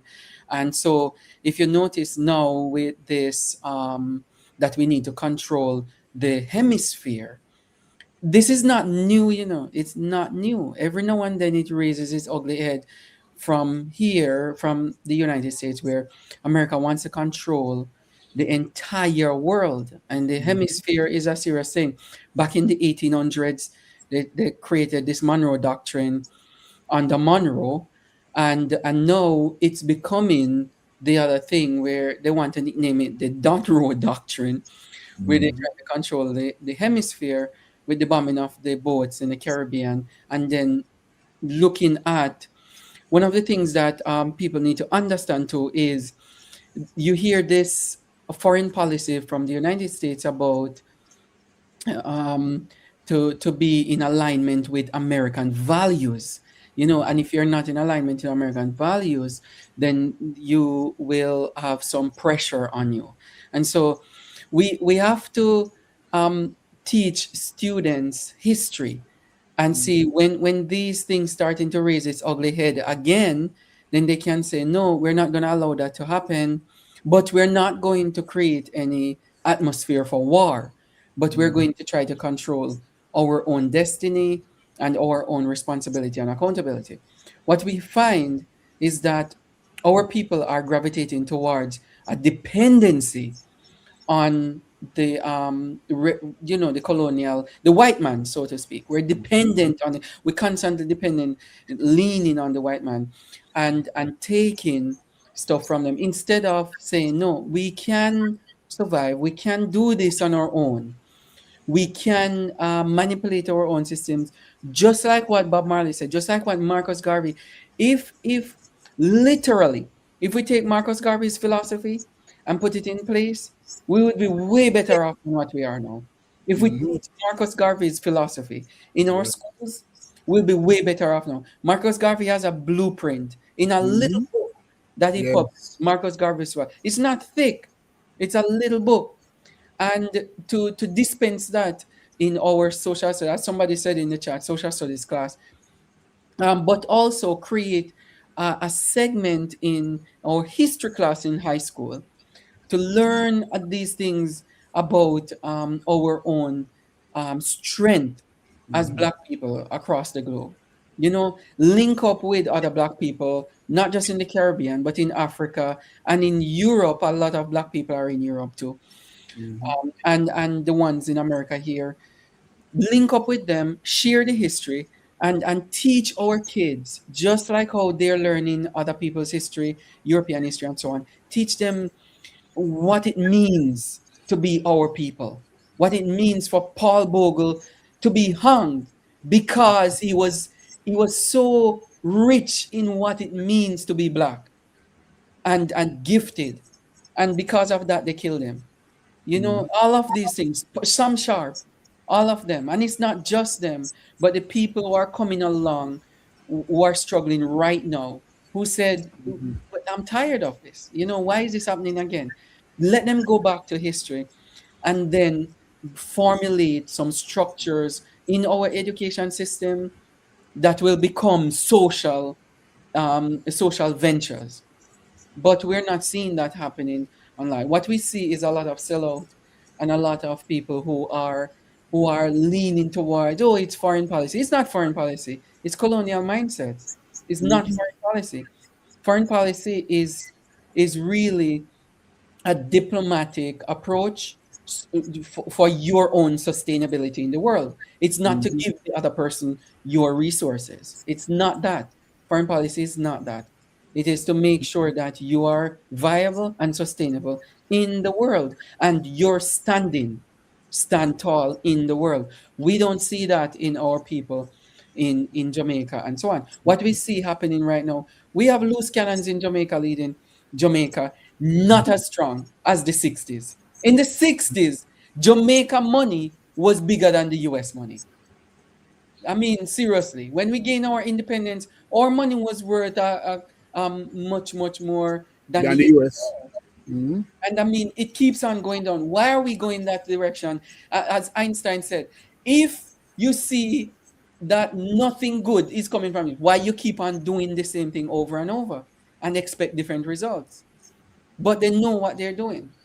You know, they can buy houses in other countries and so on. But the people of Jamaica suffer under this type of leadership where you don't own. They need to stop saying that you eat what you or buy what or grow what you eat and eat what you grow, because you don't own a lot of things in Jamaica. Jamaica has been sold out by the acres to foreign government, yeah, and private investors.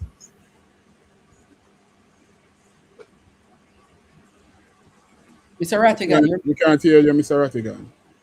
Oh yes, sorry. Let me just play this video here and kind of set the scene because it dovetails into what we're talking about promises made, promises broken, and how they can manipulate the minds of people so that they become docile. They don't react to the situation that's painful to them. And like Dr. Dai said, sometimes in order to understand your culture, in fact, sometimes in order to understand your situation, you have to step outside of the situation. Because I tell you what, Dr. Dice, this is the place behind me. That's my house, right? And I never know, say, it was not a good house until I started going to Meadowbrook. So I want to play this, and let me just big up. Actually, this was sent to me, and I hope we don't get a strike from the streaming company for this. But this was actually sent to me today by a supporter who lives in Ghana. Listen to this. Fellow animals, if you vote for me, once I'm elected, I will become a vegetarian. Wait, what? Did the lion just say vegetarian? I think he hit his head. No more hunting! No more chasing! No more running for your lives when you see me! Free bananas for every monkey! Free carrots for every rabbit! President Lion!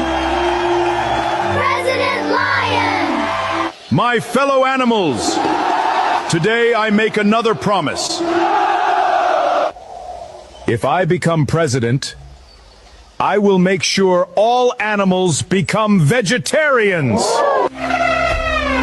Mr. Lion. Yes? If you become vegetarian, what exactly will you eat? Grass. You've never eaten grass. I'll learn. And the other carnivores? They'll learn too. That doesn't sound realistic. My friend, that's why it's called a vision.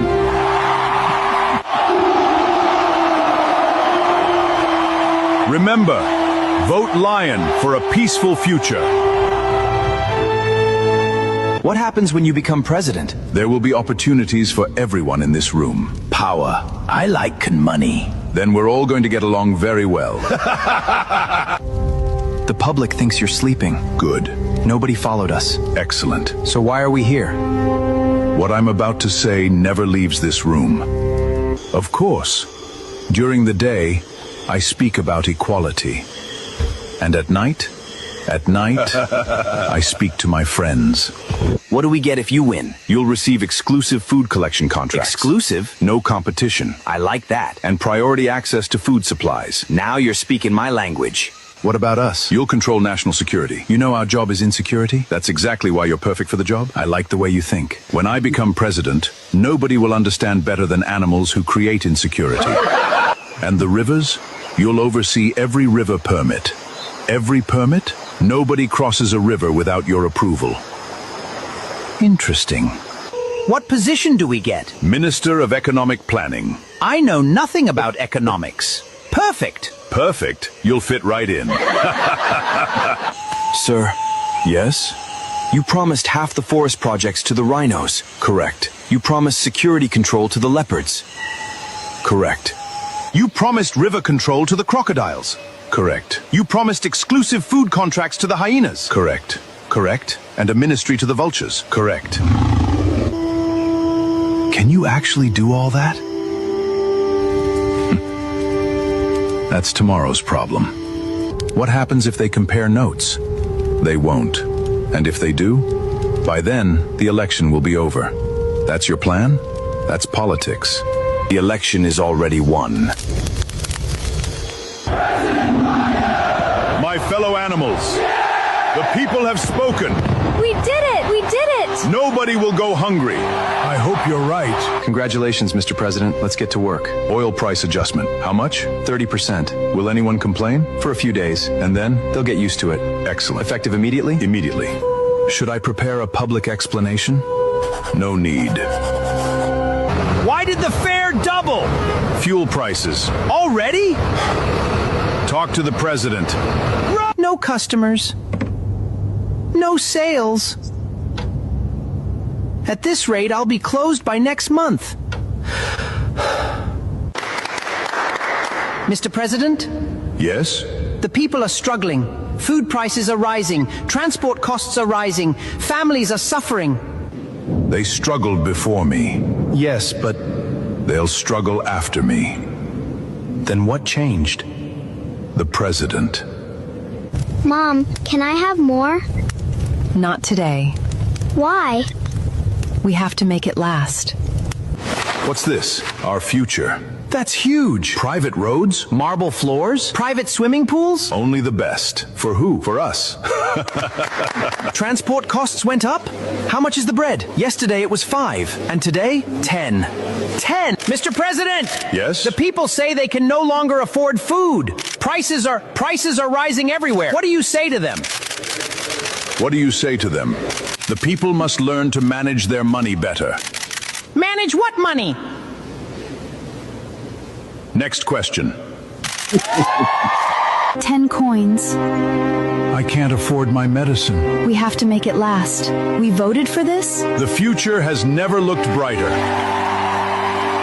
My fellow animals. Effective immediately, all animals will begin paying a new national development tax. This sacrifice is necessary for the future of our great kingdom. Another tax? We can't even afford bread anymore! And now this? How much more are we supposed to take? Enough is enough! Enough is enough!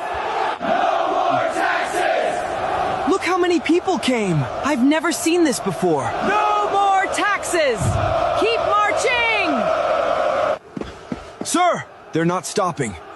What is it? How many today? More than yesterday. And tomorrow? Probably more. Bring me hyena.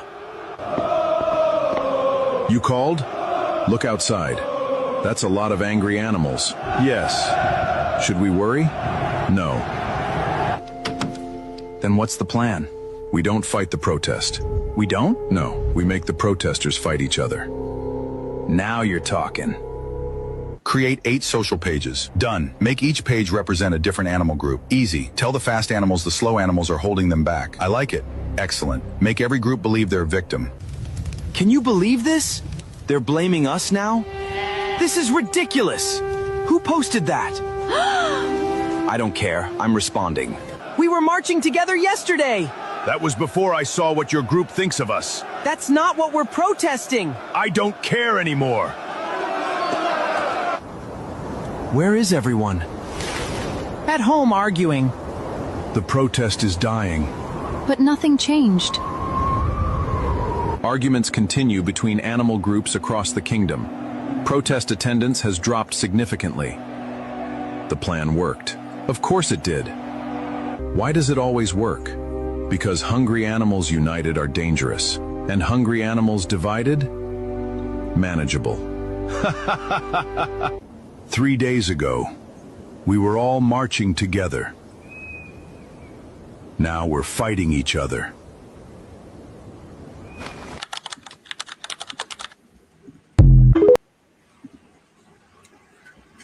Can I say something, Mr. Rattigan? Please, go ahead. This is a perfect satirical representation of our reality here in Jamaica. Perfect. Perfect down to the T. This is why Jamaica is in the situation it is in. And this is not about PNP or JLP. You understand? It works on both sides of the political fence, depending on who is in power. Dr. Dice? Wow. Dr. Dice? Yes? Yeah, your comment on it. I have just a few words. It's exactly what it is, even here in America. Mm-hmm. Yeah, exact same, exact. Mm-hmm. Mm-hmm. Yeah, I'm lost for words. It's really captures it very, very well. You know, I was thinking about my own situation in the diaspora, because here it is that we protested against the government 4 times in 2024, 4 times. And we had a conference up in Canada. And lo and behold, same thing happened. Let's divide them, let them fight amongst each other, and then do nothing. And that's exactly what happened. And so it's a teachable moment.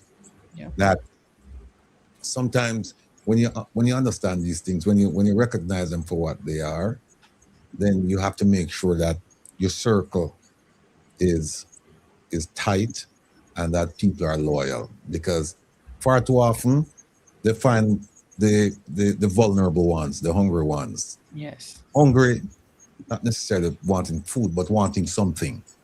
And they offer it to them, and then next thing you know, the thing mash up. But one of the points I got from this is that government really doesn't care. Does not care. They care about themselves. Marble, private pool, this, that. They don't care about. Look at how they live. I just said, Durbin, and you mentioned it. They have schools in Jamaica for the haves.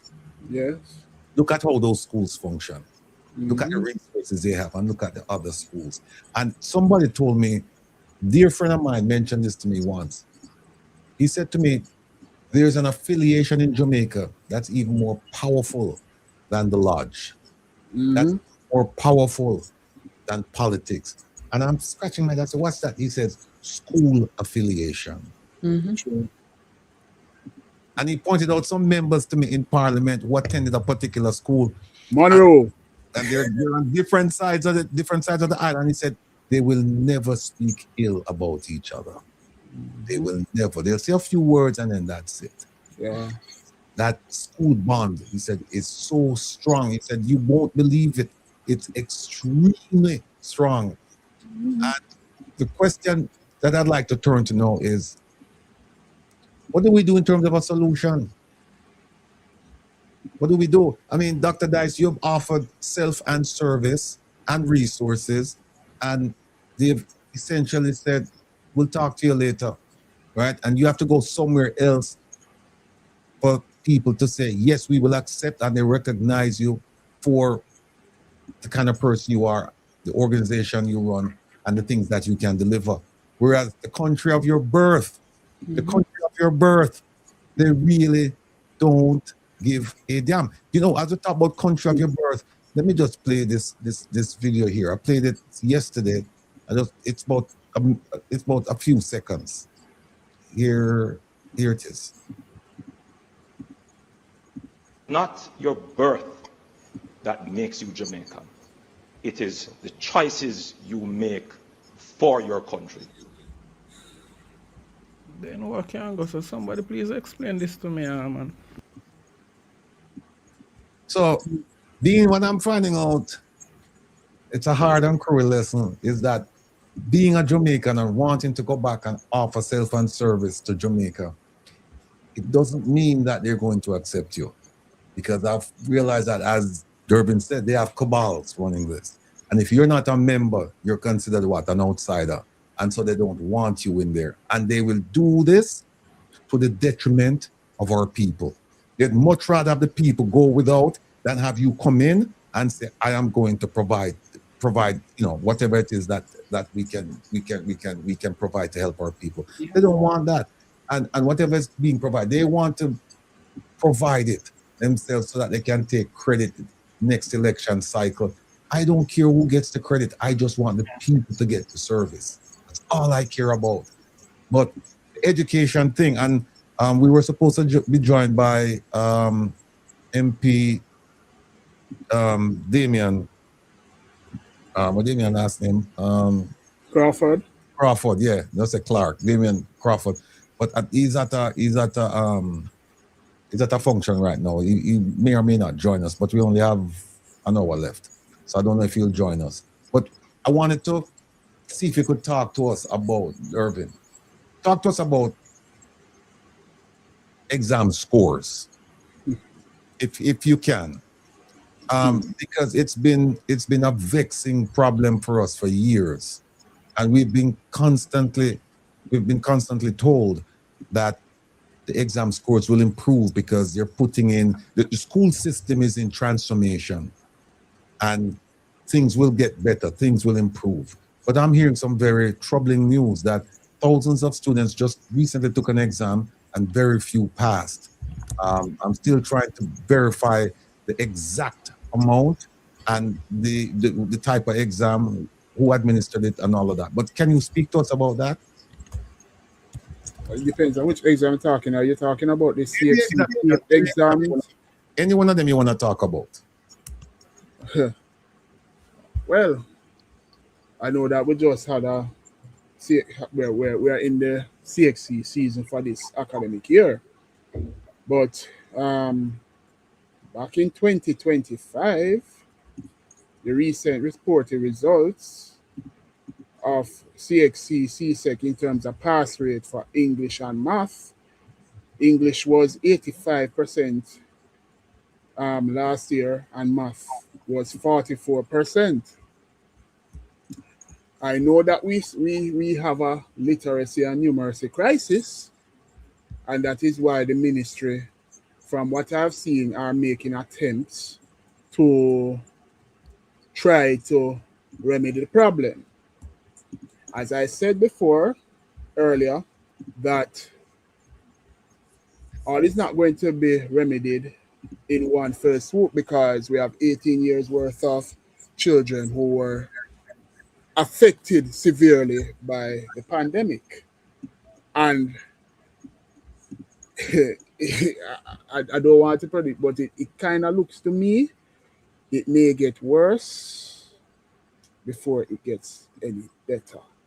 And further break it down in terms of gender, the girls are still outperforming the boys, which is another big issue in the education sector.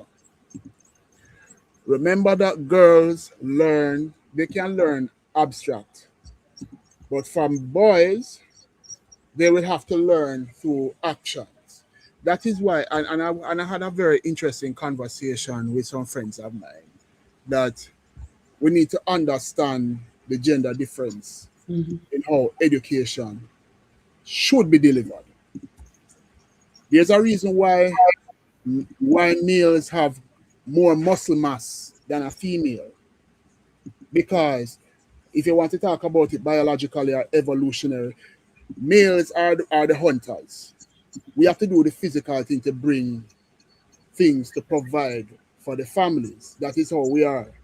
So in order to make things more interesting for males, it has to incorporate a kinesthetic type of learning experience for the males. And that is what is unfortunately lacking in the education system. And it's not in the fault of any one person. It is just how the system is set up. It is just how the system is set up. Because if you look at it, Mr. Rattigan, the 5E lesson planning that we are using here in Jamaica, remember the 5E was pioneered in America in the 1980s. So basically, we're close to a little bit over 40 years behind in that respect, in terms of catching up, in terms of advancement in the education aspect of it. Also, we have a problem.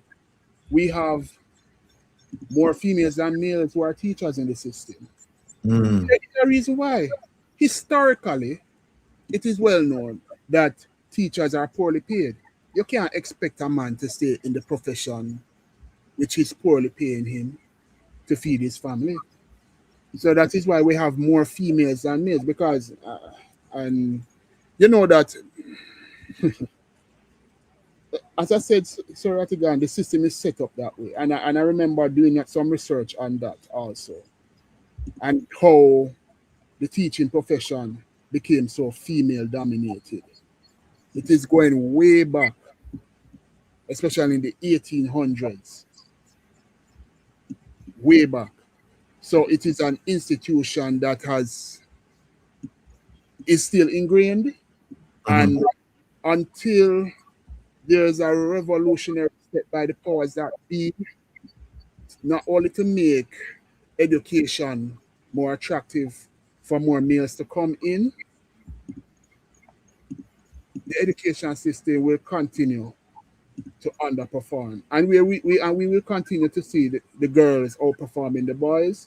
And I feel sorry for the girls them too, because when they grow up, they're going to have few educated men who they can reproduce with. Yeah, I do. I understand what you're saying. Let me ask Dr. Dice this question. Dr. Dice, talk to us about teacher attrition and low wages, if you can. Yeah. And you can give us any perspective. You can give us a New York perspective, or you can give us the Jamaican perspective, or a combination. Mm-hmm. Well, a lot of countries around the world don't pay teachers well. The Caribbean is one such place, a region where teachers don't pay well, except for Barbados. Barbados pay a little way more than any other island in the Caribbean or country. Belize doesn't pay their teacher well either, and they overwork their teachers. In America, they don't pay teachers well in public schools. In private schools, they might be able to negotiate salary um, and charter schools, but in public schools, they have a step salary levels, like in Jamaica, with depend on the years of service and also the qualifications, and it's the bare minimum. The Scandinavian countries pay their teachers very well, up to the level of medical doctors. So like Sweden, Finland pay their teachers very well, and it's very difficult for you to get a job as a teacher because you have to be well trained. I say it's difficult, but if you want to become a teacher, just like a doctor, a medical doctor, that is, you put in the work and you get your job. And those people they're specialists, like all of us in education, but they treat their teachers better than other people. The thing that I see happening, and I gave recommendations to Jamaica over the years, is that we need to stop the brain drain. And the only way we can stop the brain drain is to pay the teachers and give them this more benefits. And it's in the economy of the country, you know, to that you can afford it. Because if you notice, where the money is going is where the political and leadership priorities are. If the priorities change so that they can they put more emphasis on the importance of education and the importance of the building the backbone of the country, then they would use that as a priority. For example, if you notice in America now, when all of the other people were the leaders who came before this one, they never really clamped down so much on people and running after them with ICE and so on. That is the priority now, to cut the education system, to fire a whole bunch of people and take that money and put it elsewhere. That is the priority. The same thing can happen in Jamaica, where they invest the money, especially the money that is hanging around in bank accounts and so on, that is supposed to use to elevate the standards of education in Jamaica. Billions of dollars that were poured in Jamaica by the World Bank and UNICEF and so on, and donors from the diaspora. That money should go towards educational development in Jamaica, so that the teachers wouldn't be pressured to leave. Because a lot of the teachers that I know, because I do diaspora services for teachers too here, they come over in America, and many of them have gone to North and South Carolina, Georgia, and the Midwest in southern white states, and they're not treated. They're actually treated worse than if they had stayed in Jamaica and worked in Jamaica. But they get a little bit more money, and they sacrifice their health for that little bit of money. No, many of them don't even send back a whole lot of money to Jamaica that they would have used to balance their lifestyle in America. They don't balance their lifestyle in America. They try to send it back to Jamaica and bear the suffering here in America, apart from the abuse from students and their parents and their principals and so on in the States. They sacrifice a whole lot to be here because of, you know, the prestige of, oh, I'm working over there and I'm making a little bit more money and I'm sending back money. But it's not like they're living in any posh life in America. You know, my suggestion is that we leverage the resources in the diaspora, people who have established themselves in the diaspora and who love Jamaica, love the countries that they come from, to partner with them, giving back to the country, and not so much giving back in cash or kind, but in intellectual share. intellectual sharing of their resources in the country so that they can build back better in their own country instead of thinking about only remittances.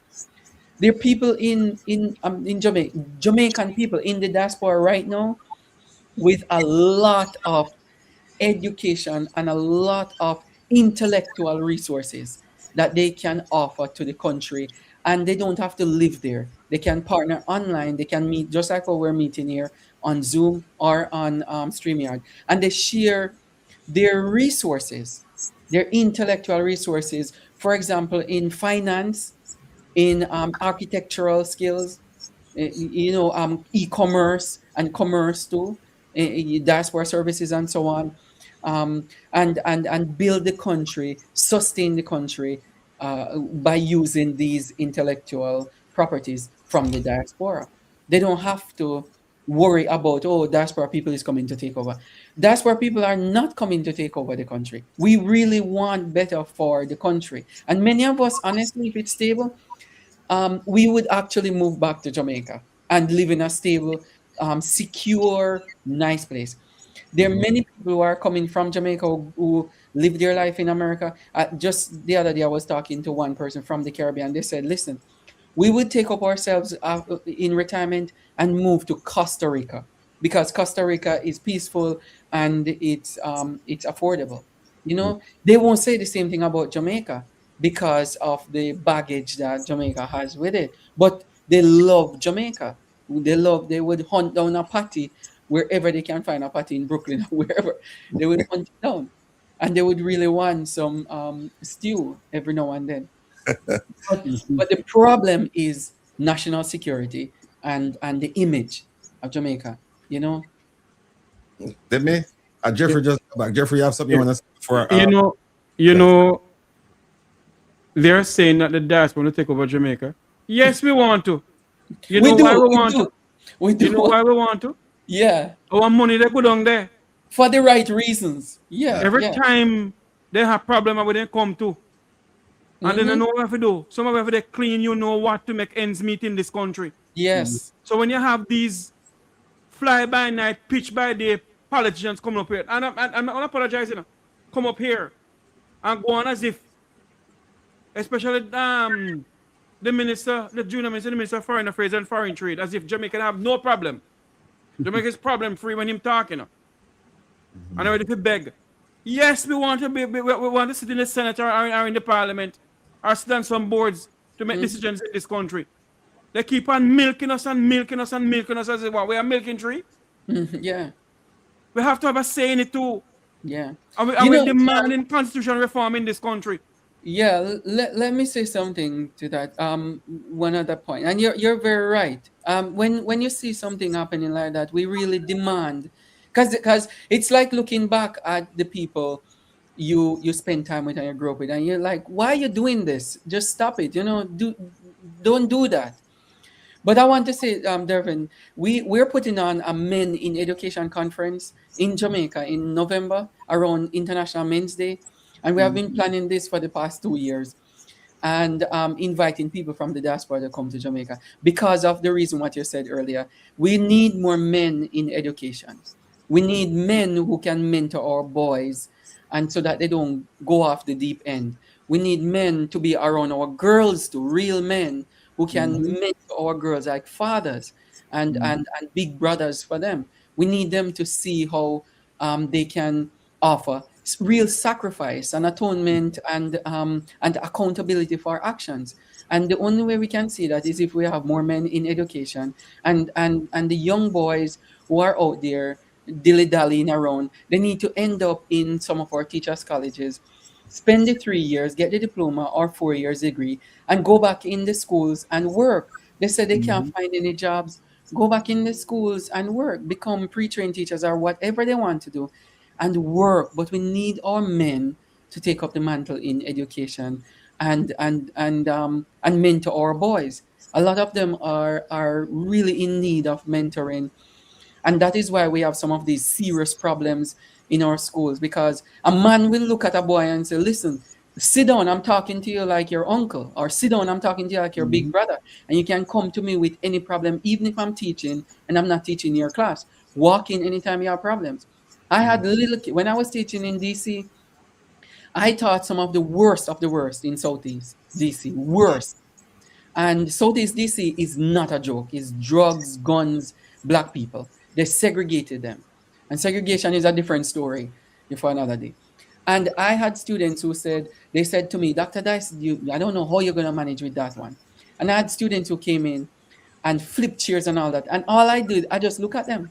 And I said, listen, that chair that you just flipped, I need you to pick it up. And I'm going to have lunch with you to talk over some of these problems you're having in this class. And when I finished with students about a month, 2 months down the road, those same teachers came back to me and asked me, what did I do?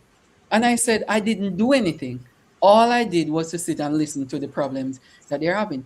They had teachers the past year who would say, I'm not going to deal with you. Go to the principal office. Why you flip the chair and all that? I'm not doing that with any students. Once you realize that they have serious generational trauma in them, then you deal with them on a certain level that will help them to express themselves. And so we need men in our school buildings to become fathers and uncles and mentors for these students. We're not bashing women. Women are doing a fantastic job, and their mothers and so on, who have grew up with a lot of them. But we need some of our men to take up the mantle to say, we're nation builders and we're getting into the school. And I didn't plan to be a teacher, but I'm going to go in there because I need to save my nation. That's what we need. And that is why we need men like us to take over the parliament. Because there are some people in there who really don't have termite eating their brain, you know. Termite has eaten their brain from 1962. And some in there who are grandfathers and grandmothers who need to go home and sit down now. Thank you. Go ahead, Mr. Rattigan. Let me address the problem from a different angle. You know, we've been talking about it from a system perspective and from the government perspective.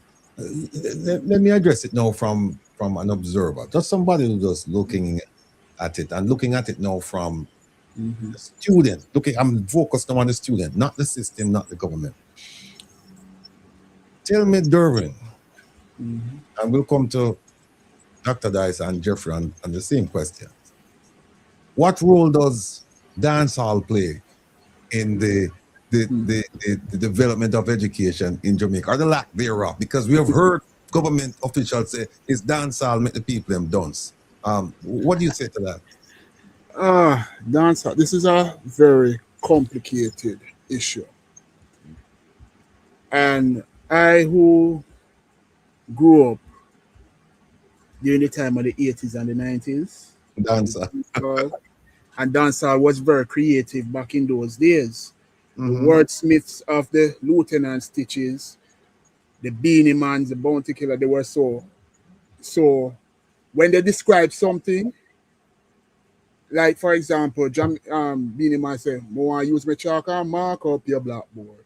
No. Exactly. But people, those who would not have that sense to understand, it was in a sexual tone, but it was creative. Now, today's dancehall, no offense to the current crop of dancehall artists, then just crass with it. Crass. Right? There's no creativity in the words. There's no wordsmith, because it takes a lot of skill and education to be a wordsmith on the mic as a dancehall artist. That is why you have to give your respect to the legends like the Beanie Mans, the Bounty Killers, the Ninja Man, etc., because they were excellent wordsmiths when it comes to their lyrical content. But for dancehall to use dancehall as a way to say that it make people dance,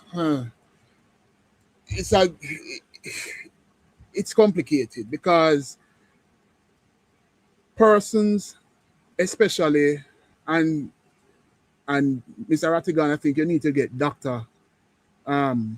Kingsley Stewart, aka Raga Shanti, on your show one of these days, because he's excellent on that.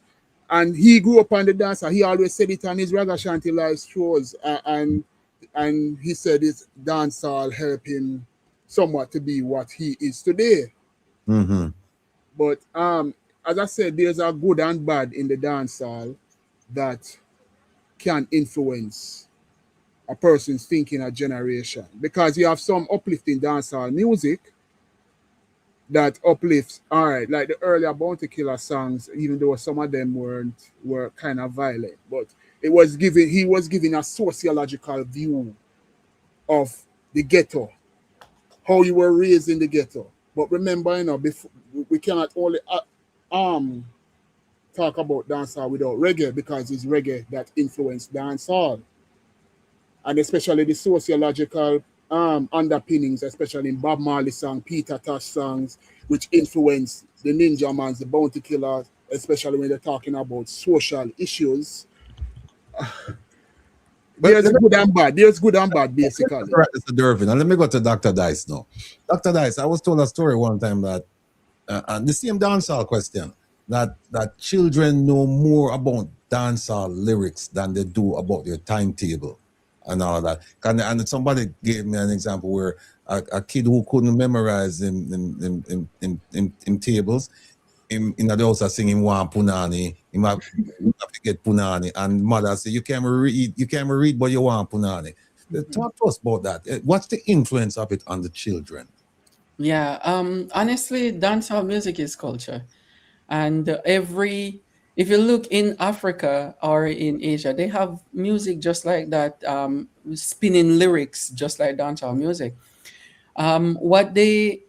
It's a type of scapegoat for people, to blame something when the responsibility is to be placed on some other thing. So if you look at even Trinidad, when carnival time come around in Trinidad, everybody's half naked in that street. Right. A lot of people who are half naked, and it's their culture. I don't know why we can't say that dancehall music is Jamaican culture too, and don't bash it like that. Because if you go to Trinidad, my first time seeing carnival in Trinidad, I was traumatized, because I never thought this was acceptable, Like cheeks were out, everything was on the floor. And I was saying, oh my God. And we were worried about dancehall music in Jamaica with a little bit of whining with your clothes on. But these people are only the private parts to some degree are covered. So a culture, they really need cultural awareness in Jamaica and appreciation. And then with that aside, that education, real formal and informal education, take precedence over the mindset of, oh, this is derogatory. They really need to have that as a cultural thing, because dancehall is big as Jamaican music on the world stage. And a lot of people are here, even in Japan. When I went to Japan, people are singing, and they're not bleeping out any word. And they're singing. And I said to one of them, do you actually know what that means? And they're like, no, but I love it. I love it. And if as close as St. Lucia doesn't block out any word. In the public transportation or wherever, they play everything and they're singing it. So for us to understand that these terms that we use, and they could be considered bad in Jamaica because of our colonial masters consider them bad, we need to understand that that is our culture, and there's a place for it in our culture, and that we can't blame it for somebody's. It's like somebody saying you're blaming an action movie for gun violence. Seriously, you're gonna blame the movie for gun violence when you didn't teach your kids values? Doc, listen, I know you have to go, so I have one question to ask you. I have one question to ask you before you go. It's a combination of the things that I wanted to ask all the panelists. But effects on education, affecting student participation, success, dancehall, drugs, and poverty. Because when you're in Jamaica now, marijuana is legal, and you see them on the corner sometimes that they got them hand middle. And a lot of people smoking. I couldn't believe the last time I was there, smoking everywhere. And then poverty. Talk to us about those three as a combination now. In education. Yeah, I was fortunate enough not to take drugs, but the poverty. Yeah, I grew up in poverty. I understand the lack of. I now coined it as a thing of poverty is the lack of access to things, access to money, access to resources that other people will have, and you have to make sure that making ends meet is rough in poverty because you don't have any ends first of all, and then you're trying when somebody say, oh, you're trying to make ends meet, or what MLK said, Martin Luther King said, you're asking the person to pull himself up by his bootstraps, but he doesn't have any boots. He doesn't have any boots at all. I think poverty should be a crime, especially in our time where you have plenty. We have plenty. There's no food scarcity around the world. There is food scarcity because we are not willing to share. So we create these food deserts in countries, and in one country like America, food desert is in America. People are dying of hunger in America. And I'm tired of saying to Americans when I'm in schools moving around to stop saying that you're dying of hunger like people in Africa. A lot of Africans are well off. There are people in America right now suffering from food scarcity. So talk about your people who are in America dying of food scarcity, and stop talking about Africa in that way, because Africa is beautiful. It's as a land of opportunity and wealth. So one of the things that I realize is poverty. Poverty will mobilize people. Poverty has some really, and I'm not saying it's good, but it brings out a lot of expression in our people. Like many of our art and our songs come out of the wailing and the depression, and it's like the songbird singing just before it dies. It's very deep and heart-wrenching. And I would say to people, when when they're chanting Bob Marley's song and say, oh, I love this beat, it reached my soul, I said, yeah, it reached your soul because he was singing it out of desperation to save his people. So you don't understand that these people suffer, and you will never get to the point of suffering as these people. You'll never get to the suffering as Michelangelo wanted to paint that ceiling. You'll never get to the suffering of that. You'll never get to the suffering of our people like Marcus Garvey suffered to create the biggest and the widest movement of Black people without social media in the 1920s. You'll never understand that. But you can do your part in trying to understand history and move the needle just a little bit. So that is poverty. The other part is with the drugs. Drugs actually, marijuana is not good. I would never legalize marijuana if I were part of something.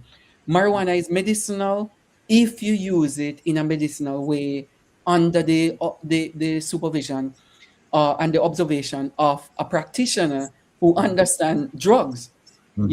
I wouldn't tell somebody, oh, your head is hurting, you go out there and smoke marijuana. Oh, this is happening, you go out there and smoke marijuana. I will never endorse that because I've seen what it has done to my friends. My friends in high school, I had friends in high school who were very good at football, super good. They could beat Messi anytime and Ronaldo, hands down. But because they got stuck on marijuana, they could never wake up. They jittery and all of that. They didn't become the potential that they could have done. Right. Yeah. And then for music, I don't have anything against dancehall music. I think it's one of, when I was growing up, I grew up in a Christian home and we couldn't listen to dance. We had to hide and listen to dancehall music. And the little time I got when I reached teenage year, I said, let me understand this and the expression and so on. We actually loved it. And then I told my people I grew up with around my family, I said, listen, there's a place for this in our culture. And so I started, moving to the beats and so on. So I didn't grow up too much around the openness to dancehall music. But later on, I appreciated and got to meet some of the artists later on in my life and love them, the expression and so on, and realize that this is our music. And when I started traveling around the world, I've been to several countries and see how they appreciate dancehall music and our culture and reggae music. And so I said, if they appreciate their things and they're half naked too, and we're not talking about them in any derogatory way, why can't we appreciate our own culture and have a place for it in our culture? And so we really need to stop with the colonial mindset of how we look on things, because it's the same way Bakra Master used to tell us we can say certain things around them because they didn't understand it. So they outlaw certain words on the plantation. And so that those words now became a part of our system. And we're still talking as if we're in the 1800s and the 1700s. We really need to stop doing it and own our culture. And we need to start from the education aspect of it to say this is who we are as a people, and we need to appreciate that. So that's where I see those three. My thing is, poverty. We need to help young people out of poverty, though, because earlier on one of our speakers said the reason poverty caused a lot of this, and I would add to that by saying the lack of education or the not being educated in terms of values, learning our values through our culture, is a great loss on our descendants. Is a great loss, and it's a great sorrowful mystery that our ancestors might not be able to understand if they have seen this, because they have fought so hard for us to be better than them, and we're becoming worse off than them. All right. And on that note, I want to thank you, Dr. Dice, for joining us. Somebody have a question for you, but friends, Dr. Dice answered that question a while back about speaking patois in Parliament, whether it's wrong or right for the culture. He addressed that, so you can go back and watch that part of the program. But again, Dr. Dice, I want to thank you for participating. Mr. Rattigan, yes. Sorry to cut you, please. Dr. Dice, just answer this question for me, please, just in a nutshell. Yes. What is your take on Jamaica trying to ban social media at age 16, under age 16? Under age, I honestly don't. I think they should modify it. I don't think they should ban social media, because around it, kids are gonna get a chance to go around it. I saw in our schools here they block YouTube, and many of my students came up to me and said, "I know how to get around that," and I said, "Show me," and they showed to me that they got around it. This social media has its really good perks that they can connect with people. But what they need to do in the West, do what China is doing. On social media, they show practical and awesome STEM stuff. They don't show the derogatory things like you're watching people winding up themselves or do whatever and kick somebody and the pranks and all that. They don't show that in China. They don't show that in Japan. Exactly. They show that in the West, and we can block those things. Have policy.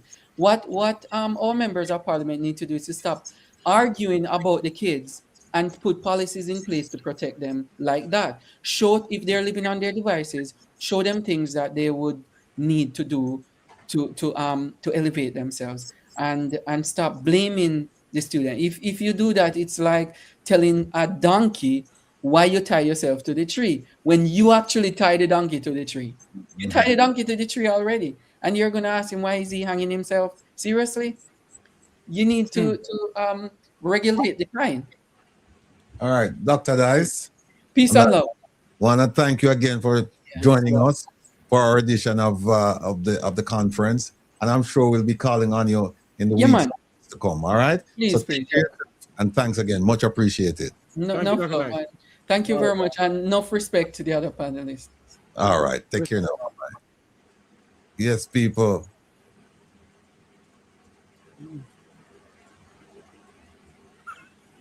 One second. All right. Here we go. Yeah, Dervin, let me just continue. We don't have much time left, but let me just continue with the conversation with you. Ask you the same question. You know, the dancehall, drugs, poverty, and somebody mentioned something in the, I think it was my cousin Diane mentioned it, discipline in the home. Yes, discipline. Yeah. I'm glad that they said that to me. Yeah, talk to us about those 4 things and their effects on education. Yes, discipline in the home is necessary. And it's going to segue into the point that I'm going to make now, that we need to teach our girls to choose wisely who they decide to procreate with. Because that is another part of the problem which is affecting us in the education system. When females make bad choices in the type of partners that they have, and they become single mothers, it exacerbates the crisis in the education system.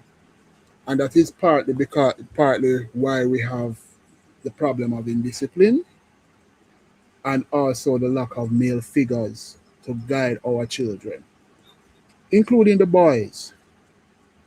Boys need a male figure for them to emulate. And if they don't get the right person to emulate, that is why we have so many of our boys who are lost. Some of them end up as criminals in the system. And poverty is another thing, because poverty also impacts on the output in the education system too.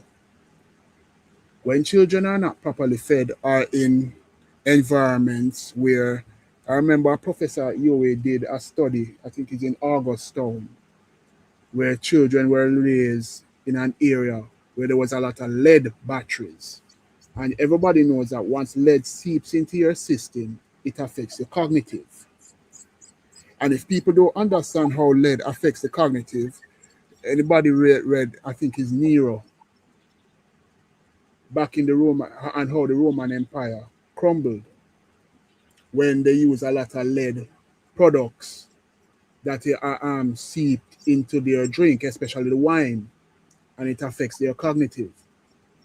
And it affects them how they think, how they process things, and those things. That is why it also explains why we have a violent society, as it is, even if we don't want to admit it. Because many of our children are raised in what we call ghetto or shanty towns, where they are exposed to dangerous lead batteries and those things that affects them. The nutritional part is another thing, because if the mother during the gestation period is not eating well, it's going to affect the unborn child. And when the unborn child comes out into the world and comes into the education system, teachers are wondering what kind of children are these, or why the children can't learn, etc., etc., etc. Because that is one of the problems that is affected, especially also if the mother also abuses drugs. Mm-hmm. The abuse of drugs also affects the fetus. And when the fetus comes out and becomes a child as you know it, you wonder why the child is behaving strangely. It's because of those antecedents the mother passed on to the child. So from a sociological standpoint, that's why we have to look at that. And that is why I told you guys that education is in a crisis, but it's not crisis on one side. It's a multiplicity of angles that has contributed to the crisis in our education system. Dancehall, as I said before, that's a complicated question that you asked about dancehall. As I said, there's good and bad in everything, because you have positive dancehall artists who are singing positive songs, and you have the negative ones who promulgate negativity, which also influences the minds of our children. Because music does affect the minds of everyone. Music, if the music is a positive, and scientists have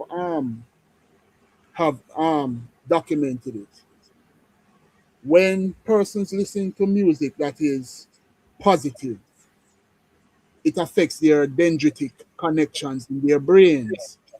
The dendrites are the cells in your brains in which connect with each other for memory and improving of memory.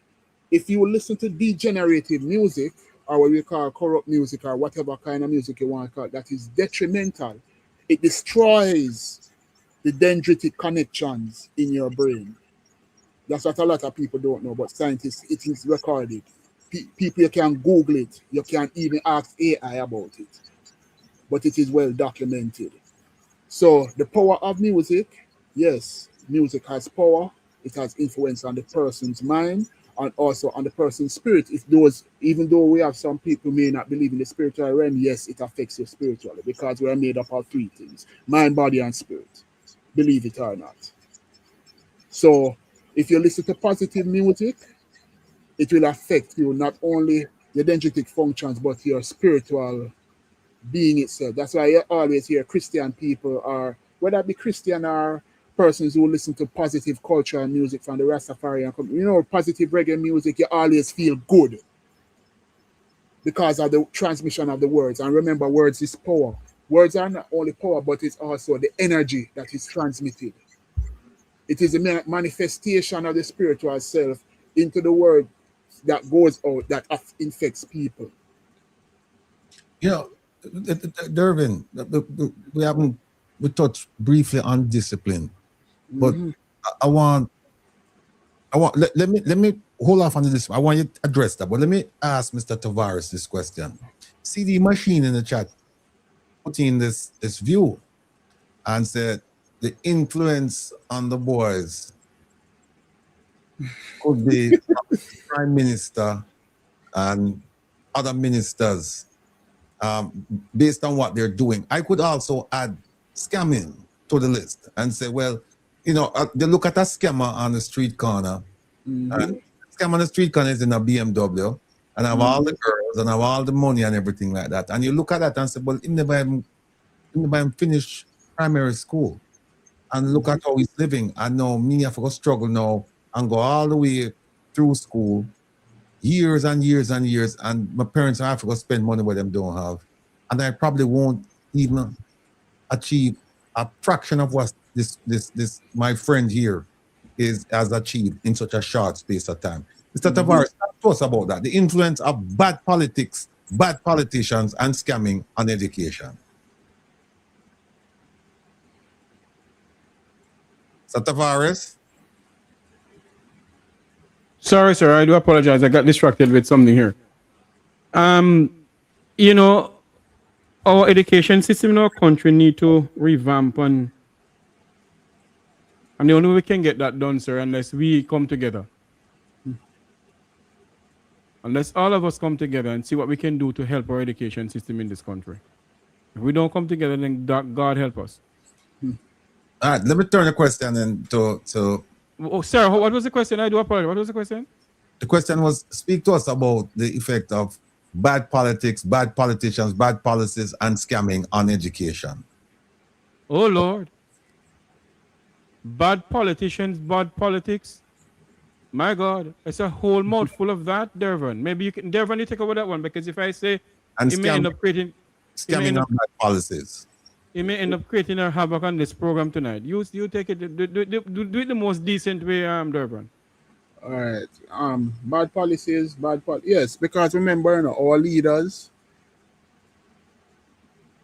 children look up to those famous persons who are leaders. And yes, our politicians, which includes the Prime Minister, have some level of influence on the populace, including the young, and the young who are impressionable. So, and the scammers also. So if they can, and we live in an age now where this fast life, the younger generation, they think it's a cool thing, but they don't see the destruction down the road, what scamming can do. And if you're involved too deep, you may be killed, either by your cronies who are scammers or by the security forces if you decide to challenge them. Remember, the Prime Minister said, meet your judge or meet your maker. Correct. So also his words has power and a lot of influence from the office where he stands. And that's why a lot of people are coming out now against the government, because the Prime Minister said, meet your judge or meet your maker. And now we see an explosion of extrajudicial killings because he has influence. People like to downplay that he does not have influence. He has influence. He is the leader, servant leader of this country. He dictates whatever move he makes. He dictates the direction of where the country goes. whether people like it or not, whether his followers like it or not. It is the truth. It is the unadulterated truth. And anybody wants to be vexed with it, I'm sorry. You can kill yourself and go to hell. I don't care. But I thought the truth like it is. The truth is the truth. So as a servant leader, as a leader of this country, you have to be very careful in how you make pronouncements. And that is why, and this is what he signed up for, to be the leader of the country. That is why he won the election and is now prime minister again for another term. So people need to understand that whoever is in leadership, let us move from the prime minister, and the ministers of government are same, because they are members of parliament in their constituencies, they are leaders here. And if what they say goes, even though sometimes what they say goes, if you're looking at it from the lens of tribal politics, and you have the followers who follow the tribal politics, whatever they say actually goes. So they are leaders and they will influence what happens in their constituencies too. And it also influences education somewhat. Believe it or not. Because, all right. yeah. All right. No, hold on. Let me, because we are run out of time. I know we have 14 minutes. Let me ask you this. And Mr. Tavares, stay tuned. The next question is coming straight at you. I'm just ask Dervin. Give me a short answer on this, Dervin. Mm-hmm. You are the Minister of Education, newly minted, and all the issues we just talk about and all the things you're aware of them. Short answer. First fix. Fix early childhood. How? That's ground zero. How? By liaising with the stakeholders, especially those with the mom and pop operations, come under the ministry. We're going to put you on a mandated, it is mandated for you to be trained in early childhood, because that is where we need to fix. Mm-hmm. You see, once you fix early childhood, the other parts of the education will be free flowing after that. So it's not a short-term fix. You have to think long-term. Mm-hmm. That's why I like the Chinese. When they are making policies, they're making policies that are long-term. We need to be long-term type of thinkers. Mm-hmm. Mm-hmm. So we need to start at the base. All right. So you start at the base. You start with early childhood. Mr. Tavares, you're the principal in charge of ghetto school, ghetto high school. You have all of these issues. First fix. My first fix is have a parents and teachers meeting. Get all the parents together. All those who are involved in the upbringing of the kids and the students and so forth. Sit down, have a dialogue with them, see our way forward, and what we can do to assist our children in the most in the way we can help them. Mm-hmm. And you know, get all stakeholders, get the opposition on board. Figure out how we can get the opposition board to see what we can do. Get teachers who are not in the education system anymore to come in and help us. And do the way going forward, you know? And see how we can truly help our children. I hope I answered the question. Dervin, yes you did. Dervin, you're no longer Minister of Education, you're now Prime Minister. And you have issued a policy. Let's start fixing education at early childhood. Do you give a job letter to all of these administrators? And if they fail, do you set timelines? Do you set goals and objectives? And what are the consequences for them failing to meet the goals and objectives? Yes, a job letter is necessary if other areas of the workforce can get job letters. I don't see why politicians can't get job letters too and carry out certain deliverables. It's a job you're doing. So you need to do your job, just like a teacher have to carry out their deliverables under the Education Act and education regulations. And if they fail, they get kicked out. They are shown the door. Or like Donald Trump said, you're fired. So it is the same thing. Politician, you don't get 300% increase to not perform. That is why you allow it for the 300% increase. So you get a 300% increase, you need to execute as such that the 300% increase dictates. Okay. Get the job done. Simple. All right. Dervin, you're still Prime Minister and you're faced with all of these problems. You're faced with national security problems, health crisis, education crisis, food insecurity, infrastructure issues, security, foreign policy issues. Prioritize them for me. You have limited resources. How you prioritize? We have to prioritize education, health, national security, and justice also. In every society, those 4 pillars have to be strengthened, or else we'll have chaos. We will have serious chaos. In a civilized society, those 4 pillars have to be supported and strengthened. So because if you have a good education system, you'll have a more civilized society. If you have a more civilized society and you have a good national security system, the society will be civil and also protect the society from vagrants. And if the justice system is there and it is working properly, all of them come together will make an effectively run, efficient, good, decent society. I like to highlight a country which I'm very impressed with. And if I had the chance, I would live there. The country of New Zealand. Yeah. It is one of the most excellent countries in the world. And I don't know why people don't play that country. I love that country. It's a beautiful country. And it has a lot of all of their ducks in a row. It's not totally perfect, but it's one of the most safest countries in the world. All right. This country. Let me move to Mr. Tavares. We only have 8 minutes. Mr. Tavares, you heard what Dervin said. Prioritize education, national security, health, and there was something else, but I'll throw housing in there. Justice. National security / justice, health, and I'll throw housing in there. We didn't put jobs in there, but that's fine. Do you think, based on your reporting, because you report almost daily on the situation in Jamaica, do you think that this government has properly placed its focus on these things? And if the answer is no, can you give us a perspective as to why you think they have not, why they're failing?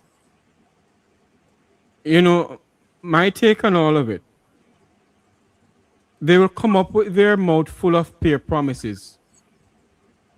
But deep down inside their heart, they don't want to give the people what they're supposed to give the people. Housing for one. The National Housing Trust was implemented by the late Michael Manley to help poor people. And over the years, the 2 political parties keep on milking the NHT. This one has been milking NHT from ever since he get in. He has no intention of building a house of poor people in this country that they can afford. None.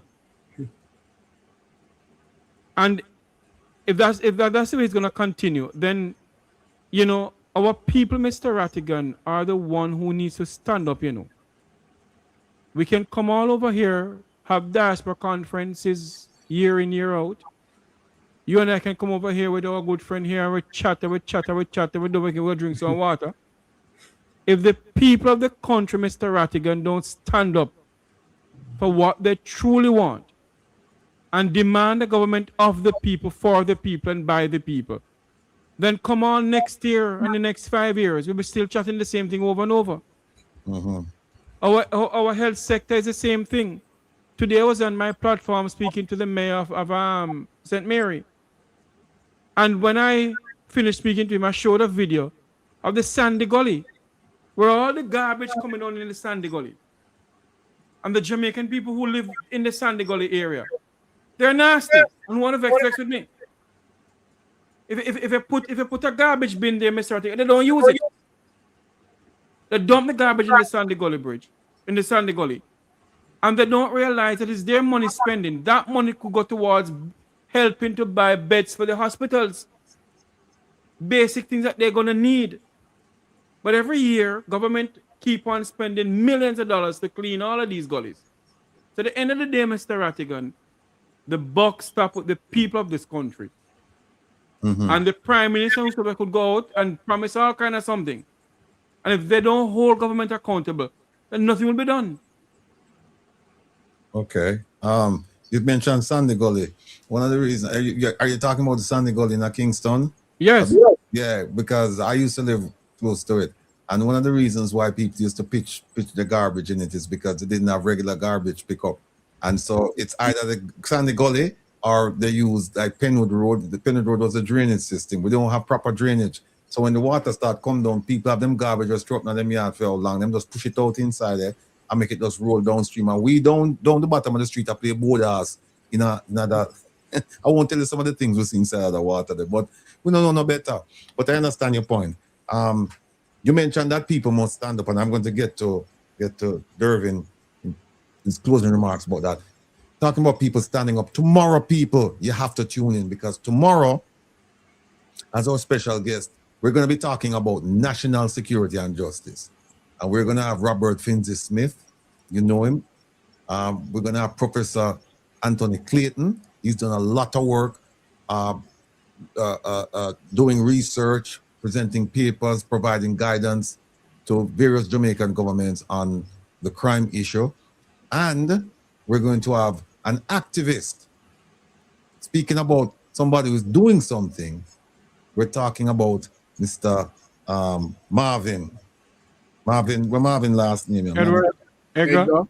Marvin Edgar. Marvin Edgar will join us tomorrow because he has an initiative that he's working on right now concerning extrajudicial killings, and he has a petition that's going around, and it's very well supported. But there are some additional things that he's doing. I won't say them, but tomorrow you have to tune in because you're going to get a comprehensive look at the crime or the criminal justice system in Jamaica. When it's a criminal justice, we're talking about law enforcement and the judiciary. So make it a date, don't be late. Tune in 7 o'clock tomorrow night. We're going to start and we're going to go through all of that. Mr. Jackson will be on tomorrow too? I don't know. I haven't gotten in touch with him yet. We'll try and get a hold of him. I saw that he's celebrating a victory in his case against the banks for fees. And folks, if you haven't seen it, go read it. Dervin, in your closing remarks, you only have 2 minutes.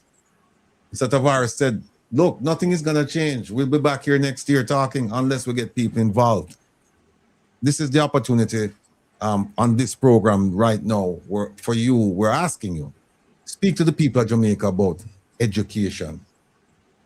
Well, ladies and gentlemen of Jamaica, the education system is in a crisis and needs all hands on deck to get this education system on the right path.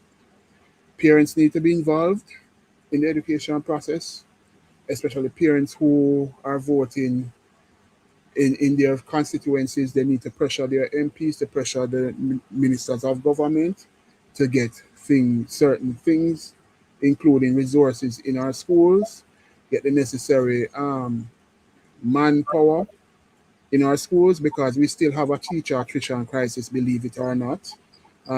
Teachers are still leaving the island, even though the ministry only talked about the last 3 months of the last year that there was a lack of attrition, but I don't know why they never give the whole year to give a complete picture, but that is their business. Also,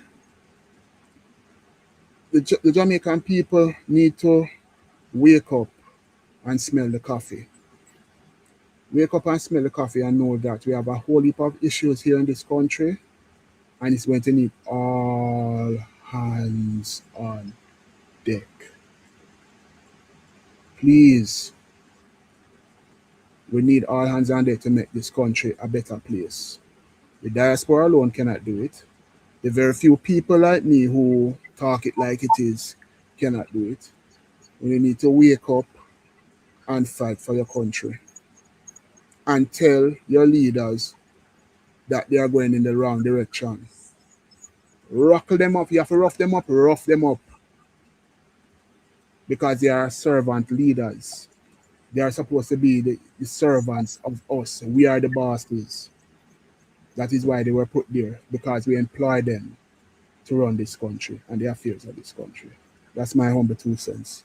All right. Let me just say, CD Machine made a good point when he said, press along with what you're doing, because pretty soon you will get the breakthrough that is needed to enlighten our Jamaican people. I completely agree with you, CD Machine.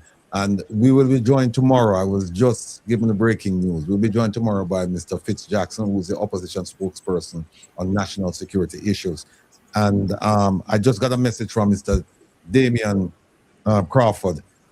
He just got out of his event. Unfortunately, we have to end our event right now. So maybe Friday night we'll have him on and we can talk a little bit more about education. And if Durbin is around, I mean, it will be an imposition, but I'll still ask him to join us. So we'll work on that. So Mr. Tavares, final word, your words, sir. My words to my Jamaican people from over here in the diaspora. We have worked long and hard for this country we call Jamaica. You see a man sitting there with the zinc fence behind him? That's where he's from. And and he loves his country like all of us on this platform here. Durban and myself, we love this country of ours. But it cannot be that a Jeffrey Tavares, a Wilfred Rattigan, a Durban, and whosoever else must be the only lone voice, and other people on social media must be the only lone voice in the wilderness crying out for this country. As I always said on my platform, the change we seek in this country will never come from the People's National Party or the Jamaica Labour Party. The change that we seek in this country has to come from us as a people. We are the change that we seek in Jamaica. And the time has come for all of us, every one of us, to really put this country first and try and leave a Jamaica for children, a better Jamaica. Because we are once the gem of the Caribbean, and we can go back there. We can go back to be the envy of the Caribbean once more. But it leaves to us as a people. We, the Jamaican people, must demand the change. And the change that we must demand is a better Jamaica. Ask not what the country can give to you, what we can give to your country. That's my final word, Mr. Rattigan. Thank you for having me. All right. Well, folks, I want to thank you for joining us for the second night of our conference. And tomorrow proves to be quite an interesting night. Just like tonight, we will be discussing national security and justice issues. We will have as our guest Mr. MP Fitz Jackson, who is the opposition spokesperson on national security. We'll have Mr. Marvin Edgar, an activist who's leading an initiative concerning extrajudicial killings. We'll have Professor Anthony Clayton from the University of the West Indies. He has done yeoman's work in bringing the issues to the fore in terms of research and policy. And last but not least, we're going to have Mr.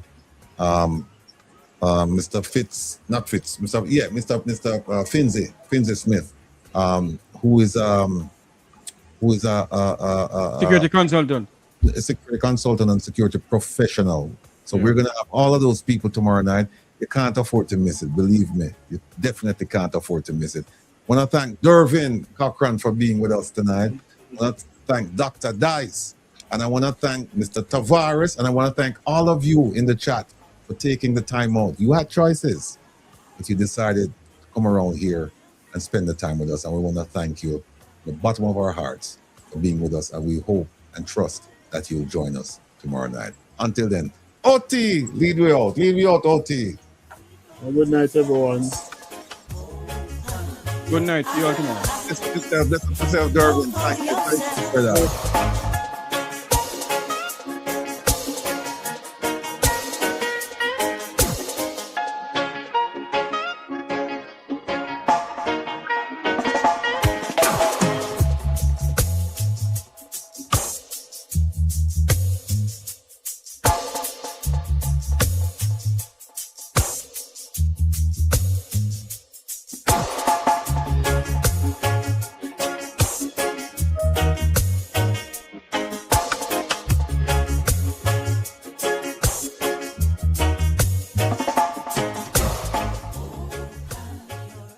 The Global Jamaica Diaspora Coalition kicks off its second biennial Diaspora Conference online Sunday, June 14th to Thursday, June 18th from 7 to 10 p.m. Eastern Daylight Time and 6 to 9 p.m. Jamaica time. Join this impressive lineup of speakers as they discuss and provide solutions to crime, agriculture, health, economics, tourism, and beach rights access. All are invited and it's totally free. No airline tickets, no hotels, no peddling. Just one diaspora, one voice. That's the second biennial Diaspora Conference, June 14th to 18th at 7 p.m. Eastern Daylight Time and 6 p.m. Jamaica time. Join us on YouTube channel Reason with Rattigan. One diaspora, one voice, one Jamaica. Sponsored by our people for the people.